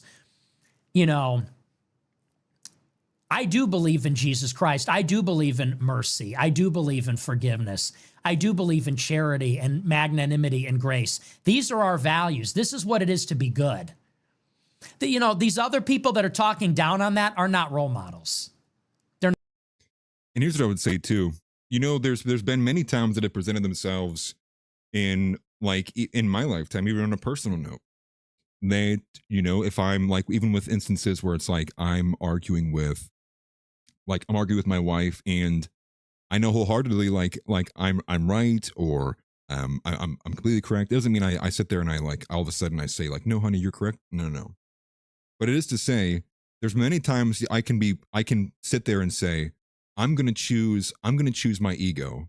I'm going to choose my ego because I'm not going to be the guy who, whose wife walks around, But that's not the only person in the equation. I have daughters and soon to be another daughter on the way. So when I make my choices, it's also with the concept of what's best for her included in there too. And that's a big statement as well too, which is if you are battling choices and you are struggling to choose between your ego and your own children, then you are a disgusting human being. And that is the definition of what is not as good. And there are many times in my inner consciousness, or my flesh is telling me don't walk back in that room. Don't extend the olive branch. Don't do that. What are you, cuck? What are you, bitch? I have that voice. But the voice inside of me that also reads the gospel and understands the message and the value of Jesus Christ and who he is, that it steps in and it goes, no, son, you know what the right thing is to do. And you better go in there and you better damn sure make this better because your daughter deserves better. And that's the voice I listen to. And again, I'm sure many of you probably have other different scenarios you've experienced that where you could be, I could do the Chad thing. I could do the alpha male thing, but that voice that speaks into your head because it's God talking to you, it's Jesus inside of you, it's your better self. It is your consciousness that is convicting you, telling you you can do that, but you know what the right thing is to do. And I think that's also what separates a lot of this. And again, Richard Spencer, not Christian. So unsurprising why there's a big difference here. I wish Richard Spencer was Christian, but I don't think ultimately we're going to be seeing that anytime soon. Not role models. They're not people that I admire. They're not people that have a lot of integrity themselves.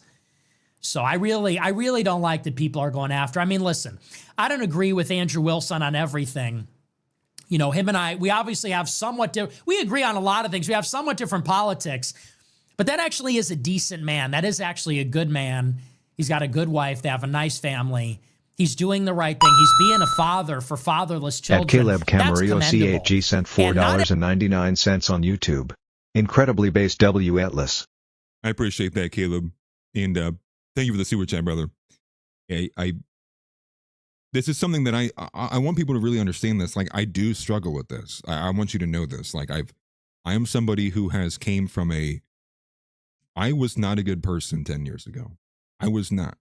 I was using my voice wholeheartedly to my advantage. I was leaving all the women on red. I did. And I don't feel good about any of that when I think back about who I was. And I want you to know that I still have parts of that inside of me that when the situations do present themselves, it is still a battle in me. Not as hard as the one it used to be, because now it's much, much easier. Now that I've gotten more convicted in my beliefs in Jesus Christ, I've gotten more convicted in my understanding and what I think is the right things to do, having a stronger mastery of what the message of Christianity is, what scripture is, that it becomes easier to fight these battles. But it's not to say I still don't have those voices in me that tell me, do the more Chad thing, right? Do the more, no, leave that on red. Don't respond to her. Who cares, right? All of that. But it is to me, it is more important ultimately to do what is right for our Lord and Savior, who literally got himself nailed to a cross and died for our sins. At the bare minimum, I can at least do what he said was the right thing to do. At the bare minimum, I can do everything in my power to honor what he laid as the groundwork and foundation for us to follow as human beings to one day, and hopefully for most of us, to be able to see, the gates of heaven. But Junior says, I wouldn't recommend my kids getting with someone with kids. Correct. I think that's I agree with that. He said, in my experience, if the mother allows the kids to run her, the relationship won't work. I agree. And again, like you said, it's obviously not the ideal here. We're not giving advice to young men at 18 who are getting ready to go and see the world, right? This isn't the advice of like, all right, make sure you guys, make sure before you decide to date a girlfriend, you really, really scoured through all the single mothers in your area first. Like, no, definitely not. This is more so a message to like people who are probably like in their mid 30s who are leading broken lives, right? We the divorce rate's, what is it? It's like 63% of all marriages end in divorce after 8 years. Something like crazy like that. So there's a lot of broken people out there, but that also means there's a lot of children in bad situations. And again, who are you to say that these children don't deserve fathers or don't deserve mothers, right? The other way around, I'm sure there's no issue, right? The other way around, a father who lost his wife and he's got 3 daughters. He needs a mother to help raise the kids. Where's all the acquiescing on that? Doesn't exist. So, inside of that is to say there are imperfect situations, and to like deny people these things because, and who's to say, right? Like, who's to say that this woman whose husband died, she in a widow situation, she's not going to wholeheartedly love the next husband, right? This doesn't mean that she doesn't still have a place in her heart for her previous husband, but who's to say that she doesn't take it 100% seriously, that she's giving it her all? And obviously, I know, and I just made a video about women, but it's just like, it's crazy to me that it feels like if you even for a second try to attempt nuance in a situation, or you try to even speak towards what Christianity is, it gets slammed into the back. It's like it's either is or not, right? Either or. And I think that's just an insanely retarded way to look at things. Life is way more complex than a yes or no question. Everybody can do that. Not everybody would do that. But it takes a lot of integrity for him to do that. And he should be admired for that, not ridiculed, not made fun of. People shouldn't glibly say that's gay, that's being cucked. I think that's very cheap and it's very low. It's very easy to say that. Especially if you're somebody that's not very responsible yourself. Not for nothing, but consider the source. I don't like that. I saw the first clip where Spencer and him had a disagreement about the rules. I didn't see the final clip where Spencer's making fun of their dead child, as if that's appropriate, as if that has any quarter, as if that should be tolerated in any way. He's saying the parents were reckless. That's why their kid died. Why go there? That is so wicked and so wrong. And for people to think that's funny or people think that's banter, I really question whether you have a conscience. And you know me, I'm a troll. I like to have fun. I think things are funny, but that's just so beyond the pale. And then to throw out, oh, that's gay, that's cocked. That's easy to say when, you're living like you think you're a rock star, living an irresponsible life of your own, and everybody else is supposed to pick up the pieces. The fatherless children, the women without a man, we're all supposed to pick up the pieces for the rock stars that think that's gay and that's cocked and that's for losers and that's for losers that love people. I mean, that's no way to live. So I just really question, who are the role models going to be? It's fun. It's funny. It's cute. It's funny. But who's the real role model there? I think Andrew Wilson's the real role model, actually. I think he's actually the upstanding guy. And I say that with no animosity, but I didn't like that, and that was wrong. That was wrong. We should be able to say with conviction, that's wrong, and I don't think that sets a very good example, actually. I don't think that's cool, and I don't think it's funny. So, I agree with that. And I think it's very simple. For me, it's just a simple question. It's very simple. It's existed for as long as I've been around the church. It goes, what would Jesus do? I like Spencer. He's a friend of mine. I like his content. I think he's got some interesting ideas, but that was wrong. It was wrong. And it was shitty. And it was wrong. And if you have a conscience, you should be able to differentiate between those things. Okay, you disagreed about the format of the debate. You bring their dead kid into it. What does it matter with you? Who says something like that? It's just not right. And so anyway, yeah, I had a big problem with that. I didn't see that clip, and that's why I had to. That's why I had to say something today. I don't want to, intervene in another debate, intervene in another drama. But now I saw somebody saying, "Oh yeah, he's a fucking gay cuck. Oh, that's real masculinity." It's like, okay. So anyway. Didn't like it.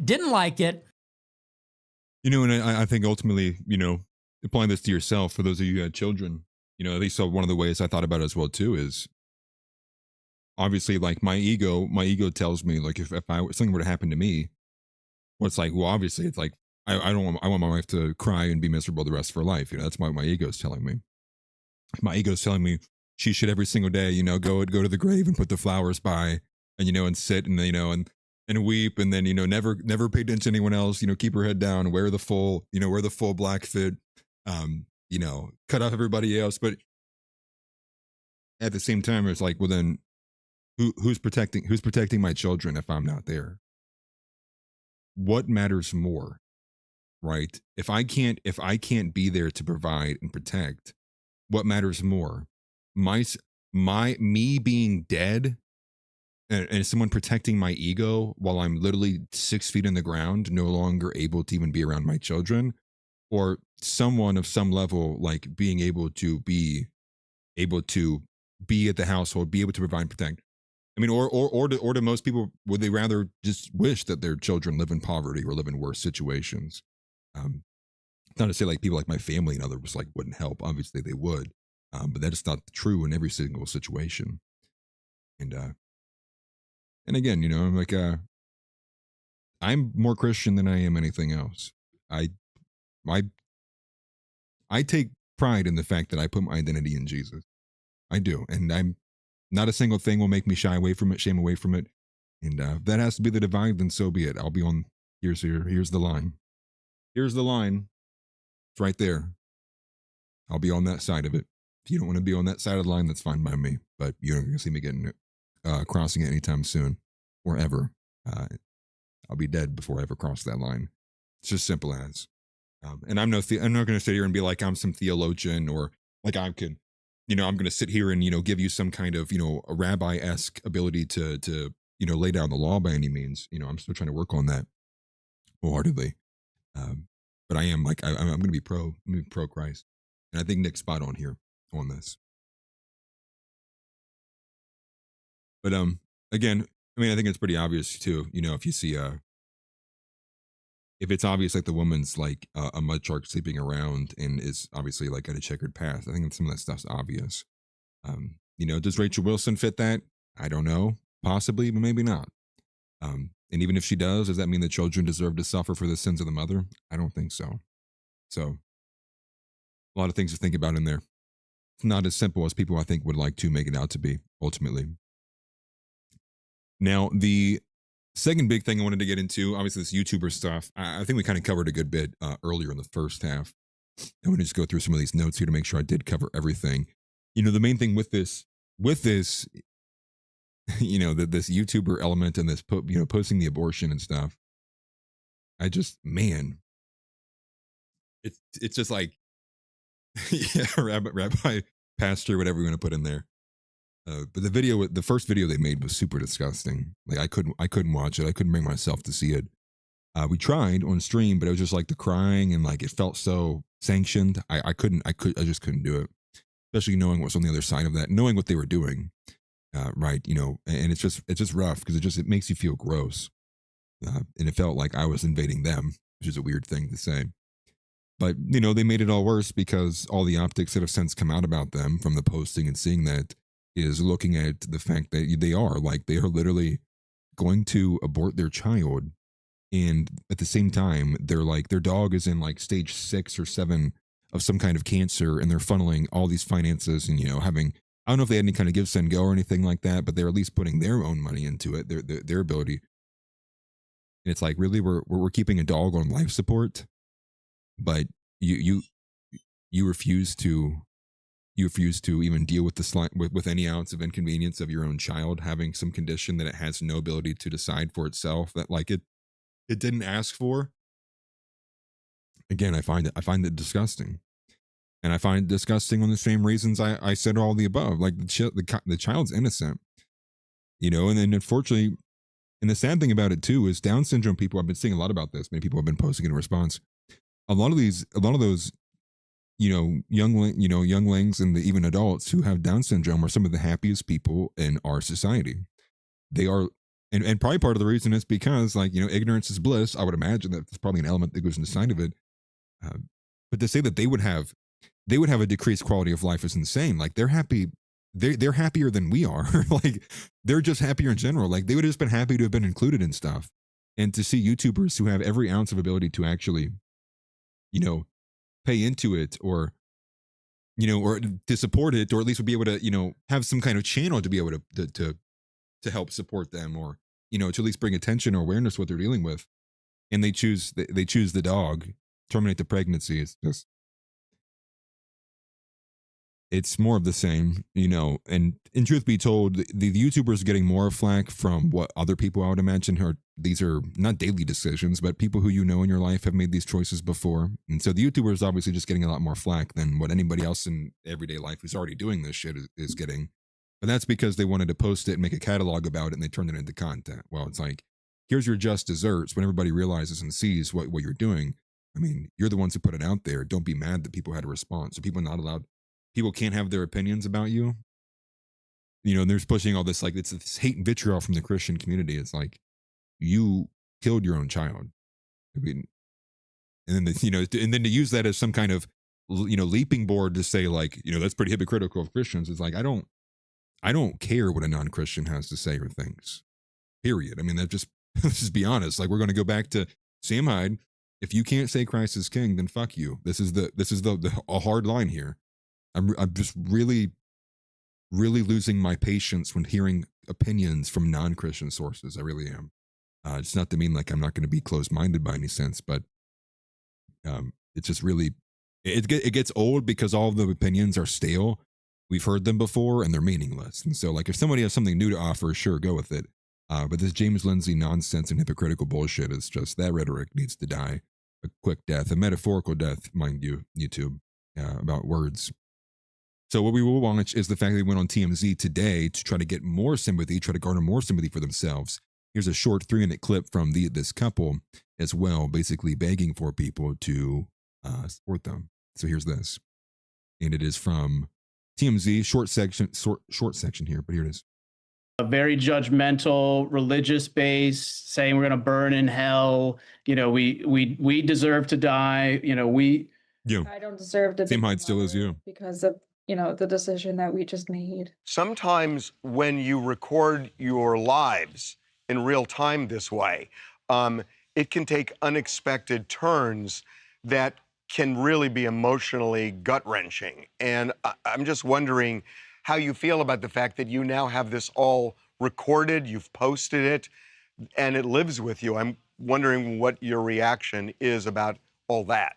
Yeah, it's been a wild ride. I've been doing content for 20 years now. For the first half, it was a lot of fictional stuff like series and whatnot. There is an not unexpected, but just a harsh turn in being so vulnerable on camera and sharing it. You know, you open yourself up to scrutiny. And with this topic, you know, we really wanted to let people in on our excitement to be first-time parents. And they are an odd-looking couple. You know, we're met with the news, and we felt we still needed to be transparent with our audience, and then it's taken on a life of its own outside of our bubble. And I feel like sharing what we have, you know, thus far is something I will never regret. I don't regret, you know, sharing our truth and our journey to starting a family. I will say it was really difficult to watch both of you. That's what I said. Just break down for several minutes as you read the test results. Honestly, I felt like it was invasive. Like, I shouldn't be watching this this pain that this couple is going through like this. Wholeheartedly agree. Yeah, we grappled with that. We did, but if, this is such a common thing that happens, and I feel like if you were a fly on the wall with anybody receiving any type of news like this, that we reacted the same as everyone else. We just decided to share it. And we really thought it was going to be good. So that's why we were filming it. People aren't showing this ever because it's so hard and you open yourself up to the bad. But I feel like the world is almost lacking in that vulnerability with the death threats and everything. It has been shocking. I highly doubt they got death threats. I guarantee you there was probably just a bunch of people just saying, like, just calling them out for, or saying to loosen their mortal coil themselves, if you will, if that's even a correct way you can say it on YouTube. Close people to us, very judgmental, religious based, saying we're going to burn in hell. Whole thing should have remained private. To die. I don't deserve to be a mother because of, the decision that we just made. Yeah, we had a gate installed. I have a gun next to my nightstand because it's been getting so ridiculous. And they've been coming to emails, DMs, you name it. It's been, we've seen the darkest side of humanity through this process. And it's just like no accountability at all, right? So this guy right here, he is a big YouTuber. I guess if that probably would qualify if you have over 1 million subscribers. He's 4 times the size of Sneeko, if that's saying something. But he has 4 million subs on YouTube. I believe he goes by the name of like Jess McNuggets, something to that effect. His real name is like Jess Ridgway, I do believe. We covered some of his earlier comments as well yesterday, and some of leading up to this too. I got to be honest though, I do heavily question her though, because if they already had terminated the pregnancy, I would imagine she would at least be experiencing a lot more emotionality. There would be the expectation, because we know that is a thing that occurs. The postpartum still sets in even during abortions as well, and so for her to seemingly be still okay with the decision being made or not having many regrets is also another concerning element about this. But it does come off very psychopathic. I would agree that this definitely is psychopathic. These aren't good people. I think it's already a heuristic and an indicator that they're not good people by already putting so much of their personal lives on camera. I think that spells a question and implies that how they are off camera is probably vastly different than the behavior that you see on screen. I think that turns out you get bipolar disorders. I think that turns out to strain relationships as well. People are expected to fulfill roles. All of that. And I don't really know too much about the guy ultimately, but I guess we can put his YouTube channel up just so we get a stronger idea of who these people are. And I do believe it is something McNuggets is the name. I would imagine perhaps one of the top things we will get is actually a video about them, or maybe not. We'll just type in McNuggets here just so I can show you on their YouTube channel. That's actually probably a terrible. Yeah, it's like Jess McNuggets, I do believe.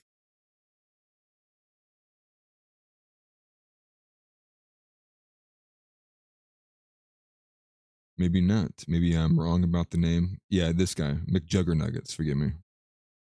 But you can see that about 4.3 million subs. I don't know what he makes. Rigid Studios, apparently, home of the Psycho series. Oh, so it looks like he makes scary films too. The Devil Inside, My Virtual Escape. But if you look at his videos, though, if we look at this from his video feed here, you see latest. That's at least a movie, but it's We May Lose the Baby. We're Having a Baby. There's another one, The Wedding, The Proposal. And this is just these videos. I do believe they have streams as well they've done out in person as well.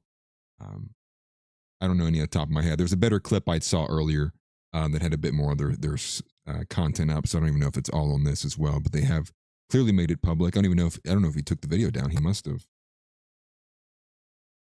I don't know if this was the one where this came from. I think he must have gotten rid of it. This is from a month ago.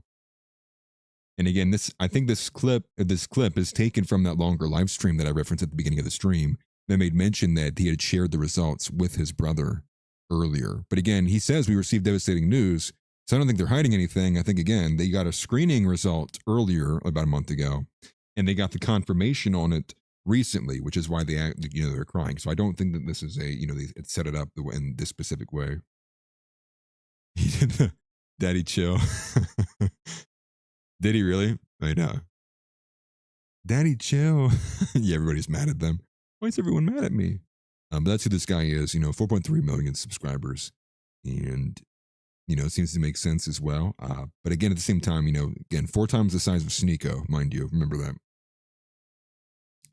Because we got to dunk on Sneeko every now and again, because Sneeko is just posting coal. Let's be honest, he won't stop posting coal, and it's going to cause us all to crash out if he literally won't quit posting coal. I know I've already crashed out. No, I'm just kidding. But it's just kind of crazy how much coal he's been posting. There's an update there on that guy. I think I've already said what needs to be said on this person.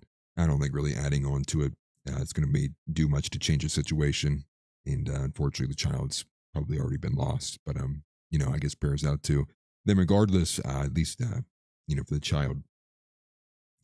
Now, one of the stories I wanted to cover here, I'm going to do this off of the Axios article, and apologize for the bright white light, but I will zoom in to get rid of some of it, I guess. But here you have it. This is the scoop. This is what our update is for the Iran war.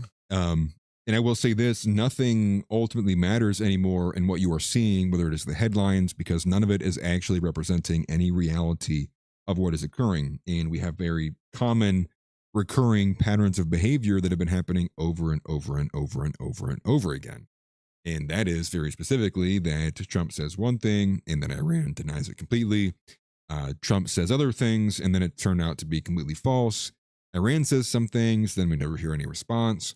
So I do agree with Nick's position on this, which is that, it's just true of all news really, which is what you are seeing, the headlines that you read, for the most part, especially from the legacy media, are headlines positioned there that are put in front of you. They're intentionally put in front of you. And they're more so not messages to the people, but messages to the other players in the game. It's what the other players, they're trying to tell them, i.e., especially in terms of the Iran war, messages essentially being sent by the U.S. to Iran or Iran to the U.S. Now, beyond there, with Iran's nuclear program being in the dark for as long as it has been, this obviously spells a major no-no for the United States, especially in terms of what would be our victory condition in the war, which would be to eliminate Iran's nuclear capability, or at least set it back an extended period of time. But you can't possibly know the current state, or if you are in the dark on said program. And because if we're on the dark in the nuclear program, that means we have to do what? We have to put a light on it. And that seems to be the latest push. And as is being pushed again by Barak Ravid and Colin Demarest, but as we covered yesterday or 2 days ago, Barak Ravid comes from Israel's Cyber Warfare Corps, Unit 8200, a intelligence agency that operates out of Israel, and has also positioned many other individuals into news media as well. Marissa Street, the CEO of PragerU, being one of them, and also we talked about, her name is Shabar Shalah. She was a woman who had put on other individuals on CNN. I'm forgetting their names. They're lesser known people, but they are everywhere. This is something you need to understand. Much like how the United States also does this. The United States specifically, many people from the FBI and CIA ultimately also find that that is their trajectory. That is also their career trajectory, which is CIA or FBI, or maybe they do one versus the other, and they work with some other 3-letter agency, and next thing you know, they're working at Fox News, and what seems rather an atypical career path, because most people probably expect that if you get on there and you do the, you go to college for journalism, you probably will go work at a radio station. You're going to go work at a news outlet. I feel like it's not many people's common idea is you go work for the FBI so then you can go be a journalist for Fox News. But perhaps that is the path that you are supposed to take if you want to have a high up job. And JR says, Alex, did you see the Myron versus Tim Pool debate on the war? Tim goes out of his way to defend Trump and vindicate Israel from being responsible. I did not. I know when I had sent the kick stream over to Wurzelroot last night when I had signed off, that's what he was covering. It looked like, at least when I was stopped in for a couple of seconds, it was Tim Pool screaming at Myron. Perhaps we can play a few of those clips on the kick stream later on tonight when we get to it. But this is the story here, which is the scoop on screen that Trump's Iran envoys quietly convened nuclear experts in Tennessee, and it is the original Iran envoy, not including J.D. Vance, at least as far as we know and understand. And that is that Steve Witkoff and Jared Kushner met with a bunch of scientists in eastern Tennessee at, I'm assuming, an energy plant or energy facility to begin preparations for them to be ready to handle the enriched uranium. And part of this is because the United States is going to have to do it, because if the JCPOA is no longer involved, if the IAEA is basically, mortal enemies with Iran, well, that means that the United States is going to have to put forward a force that does it themselves. Now, how are we going to get to this point? How does this occur? How do we get Iran to let the United States walk in? I think that is yet to be seen. And it seems to be that this is almost kind of trying to place the idea in the heads of us that this must be a sign that the deal is closer to being done. The only issue is I agree with Nick. I see no reason or why Iran would make these concessions when the United States has no leverage like over them in this way. So it is concerning because, especially when you're looking at some of the main wants from Iran, it is Iran's specifically wanting to unfreeze a bunch of these frozen assets to the tune of like $25 billion, and I think even beyond that, actually. But that was one of their initial asks of the United States, was to unfreeze around $25 billion in some of their assets. And I agree with JR here. I don't think Iran is giving up the uranium. I don't think they're even going to allow the United States to monitor it unless there are extreme concessions given up by the United States, of which I don't know what that would be. But it would probably be in the form of what they already have denied, which would be like reparation, which, Trump already came out and said, he trashed Obama for giving cash to Iran, but quite literally, if we unfreeze the assets of Iran, I mean, it's basically the same thing. It's not reparations, it's unfreezing assets, but it serves the same end. It liquidates an asset and gives it in the hands of Iran that allows them and helps them to rebuild and reconstitute themselves and also their other operations, including probably efforts towards their nuclear program, but also probably most definitely efforts towards their ballistic missile program, as well as their drone program. So this seems to be I would say, again, it's coming from Barack Ravid, so I'd take it with a grain of salt, knowing what his position is here. But again, as it explains here, over 100 scientists were contacted, some of whom had already done work in Venezuela. So Oak Ridge is the name of the plant or facility. And so this is what they say. This quote here says, "This meeting in Oak Ridge doesn't mean that a deal is going to happen, but it is a sign that the negotiations are in a very serious phase, and that there is a good chance to get it done, and we want it to be prepared," a U.S. official said. And so that to me was the real thing I kind of took away from this, which was this starkly contrasts what we have come to see in the pattern of behavior with what's going on with Iran. And without seeing any kind of major concession from the United States towards Iran to get to this second phase of the deal, to me speaks as maybe more so this is placating the speculation on the markets, because as many people have also reported, that many people are fearing that the oil shortages are going to be upon us much sooner than expected. And I think it was, again, Dominic Michael Trippi who reported in the middle of last week that the speculators were already looking at prices of oil going up to $160 a barrel.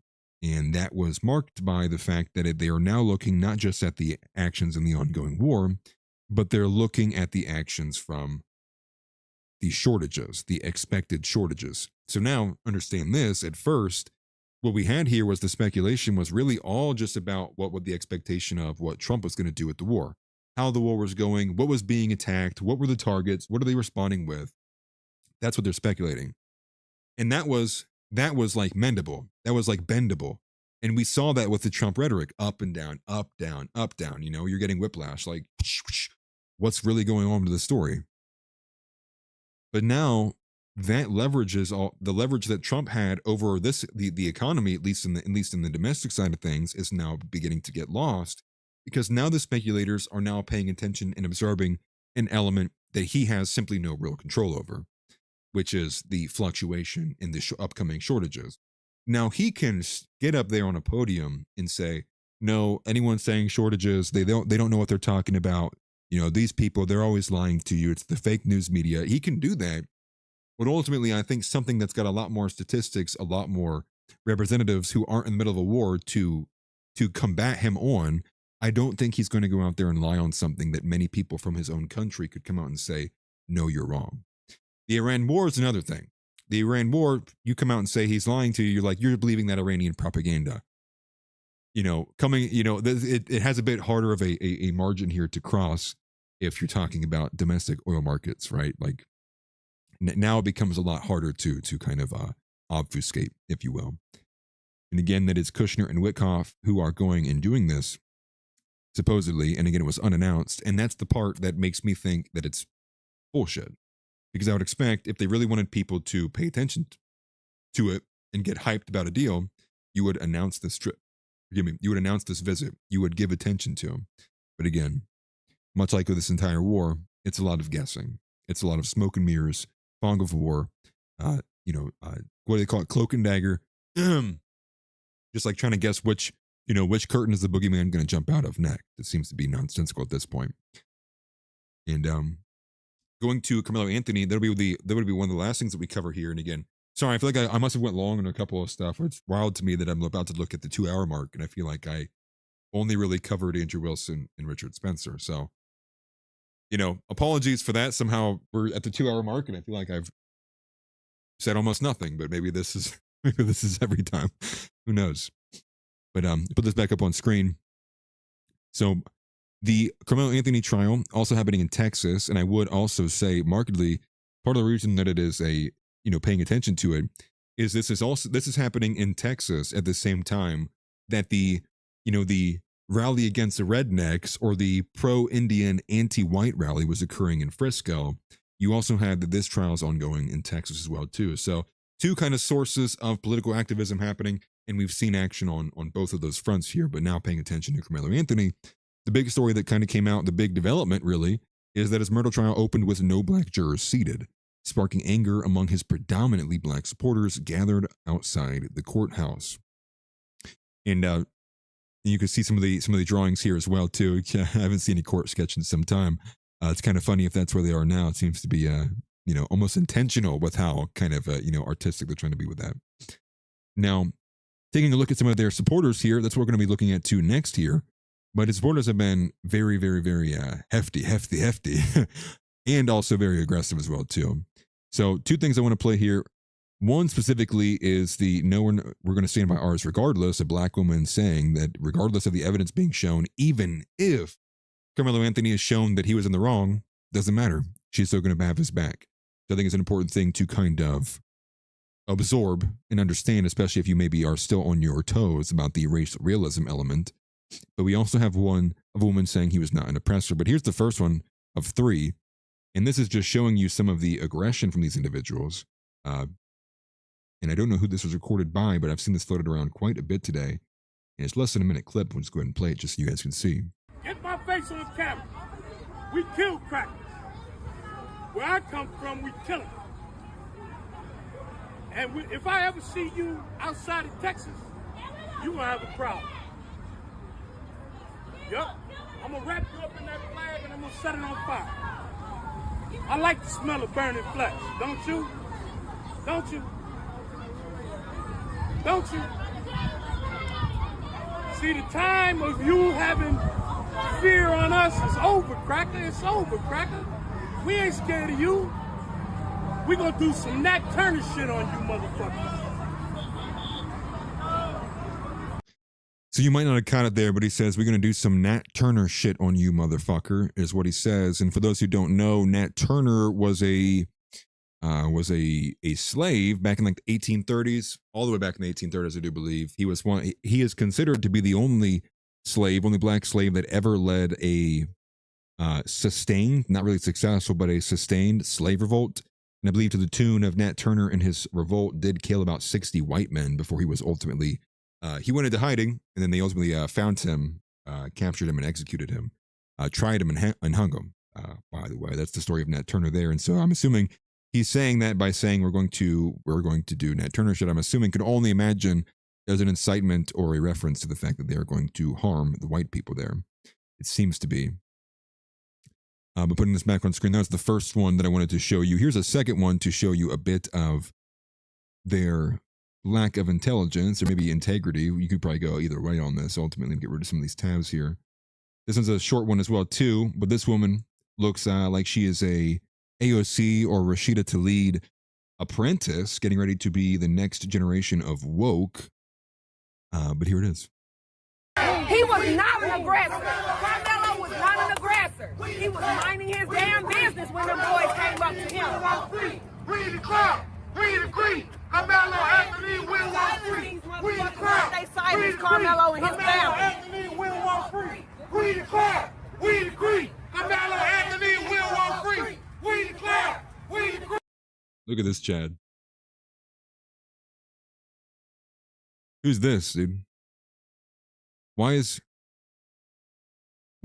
Junior Williams just standing at the Carmelo rally? What were you doing here, bro?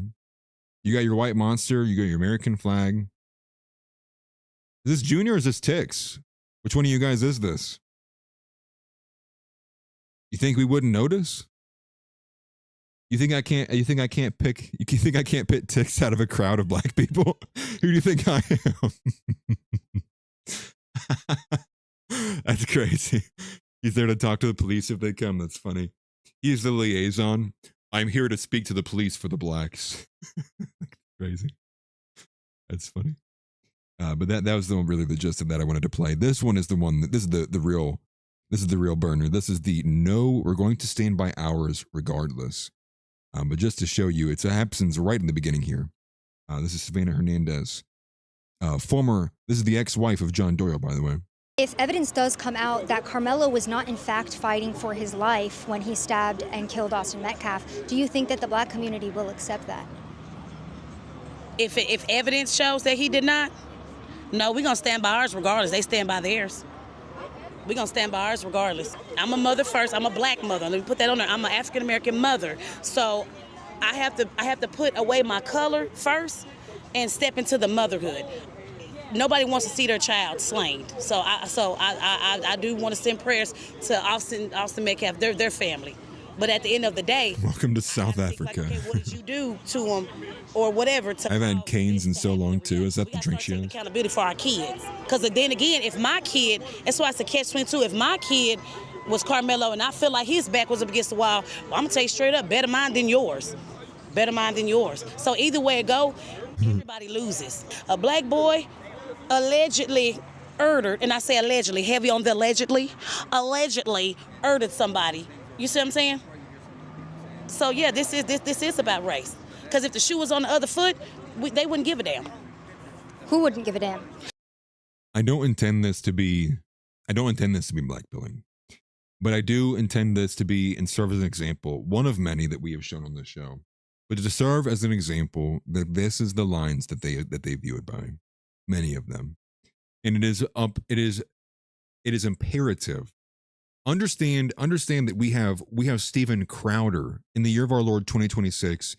Steven Crowder is now telling white people, you need to recognize that it doesn't matter if you aren't organizing by a racial principle, if you're not identifying along white identitarian lines, that you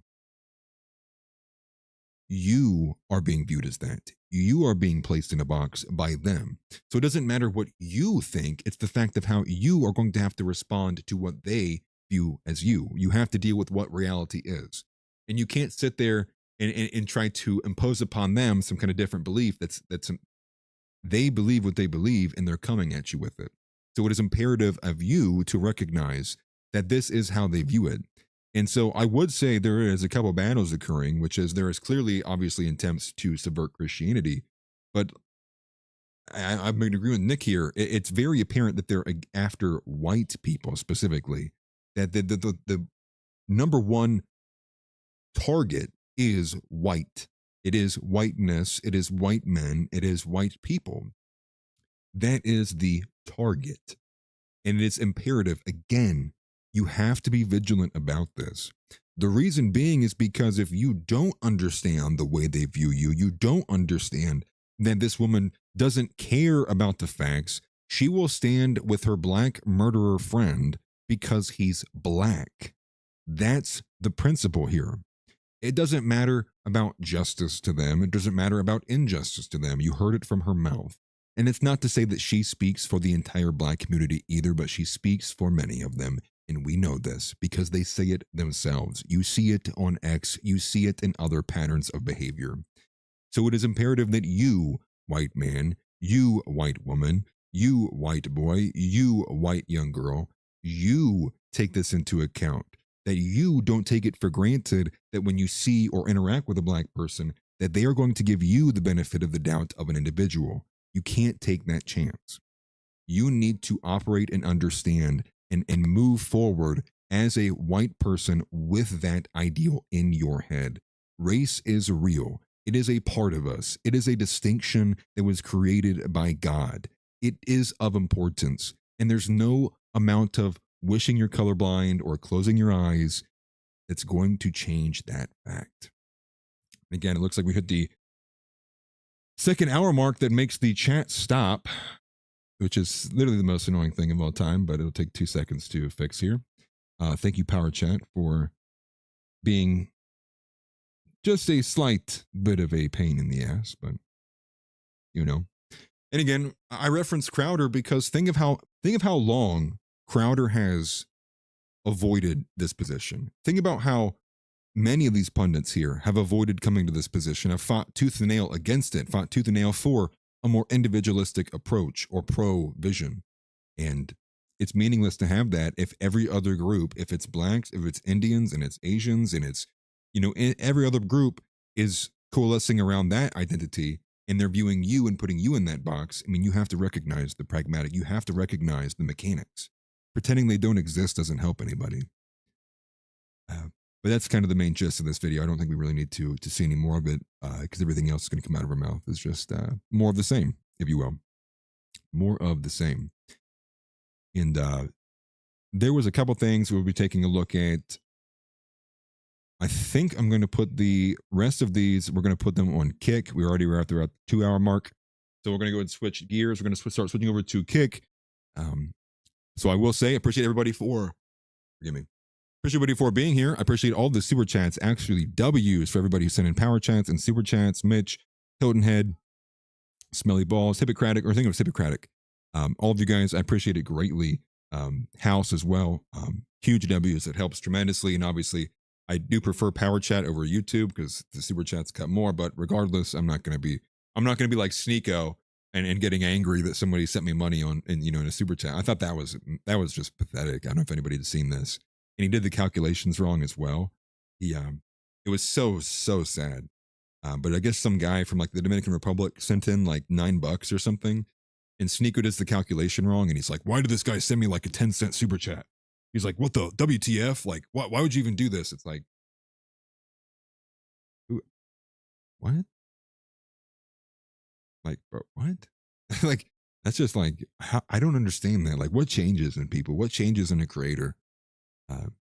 Maybe it's just because I'm like not big enough to understand it or realize it. But at the same time, I look at that stuff and I go like, it's so cringe. Amelia Reed says, finally not on Team Sneeko. I mean, yeah. I don't know how long it's been since you've been to a stream, but yeah, when the whole painting Nick as a Fed and the lying from him, it's like, yeah. I mean, I was always going to be on Team Nick if it came down to it. I guess I was probably just a bit more friendly with Sneeko just because he was somebody who I'd followed and watched a lot of, years ago, like from a 2021, 2022 era. It is what it is, though, So with that, though, I appreciate you guys greatly. And as always, Christ is King. It is the most important thing above all is understanding the word and message of Jesus Christ, the living word, and honoring that. And ensuring that you are also upkeeping your relationship with Jesus Christ as well. Beyond that, I guess I would say that because we can't do deportations, they're off the table. Trump said no more mass deportations. He said people didn't want that for whatever reason. I think he was a little wrong on that. But we will settle for impeachments, and we are going to go full speed ahead for the blue wave in 2026. We are all voting Democrat down ballot. Doesn't matter, especially Graham Plattner. I think, W is Graham Plattner. That guy's on a roll. But Democrats all the way down ballot. We are going to crush this iteration of the Trump administration in the hopes that we get some investigations, some committees being built, some impeachments to actually bring about some oversight into what has been happening in the administration. Maybe we can even, at the bare minimum, they can at least hope the Democrats can go look at this enrichment, this self-wealth enrichment that's been occurring from the Trump family that's been going on, and maybe some of this insider trading that we've seen on Polymarket. But with that all being said, I will say this. If you are a woman over 150 pounds, you are going to get shot from a cannon to Israel on site. There's no questions being asked. I am immediately sending you. I'll be carrying a cannon on my back. There's nothing you can do. I'm stronger than you. Good luck. Put on the yarmulke. You're going. For the women who are anywhere between 100 and 150 pounds, this is your 90-day notice to lose the weight, or you too will be shot from a cannon to Israel. And with that, I appreciate you guys. As always, I will see you all on Kick in a couple of minutes. Take care. Get up and get out. Get out. Get out. I have a question for you. Say Christ is Lord. Say Christ is Lord. Say it. You say Christ is Lord. Get out. Get out. Christ is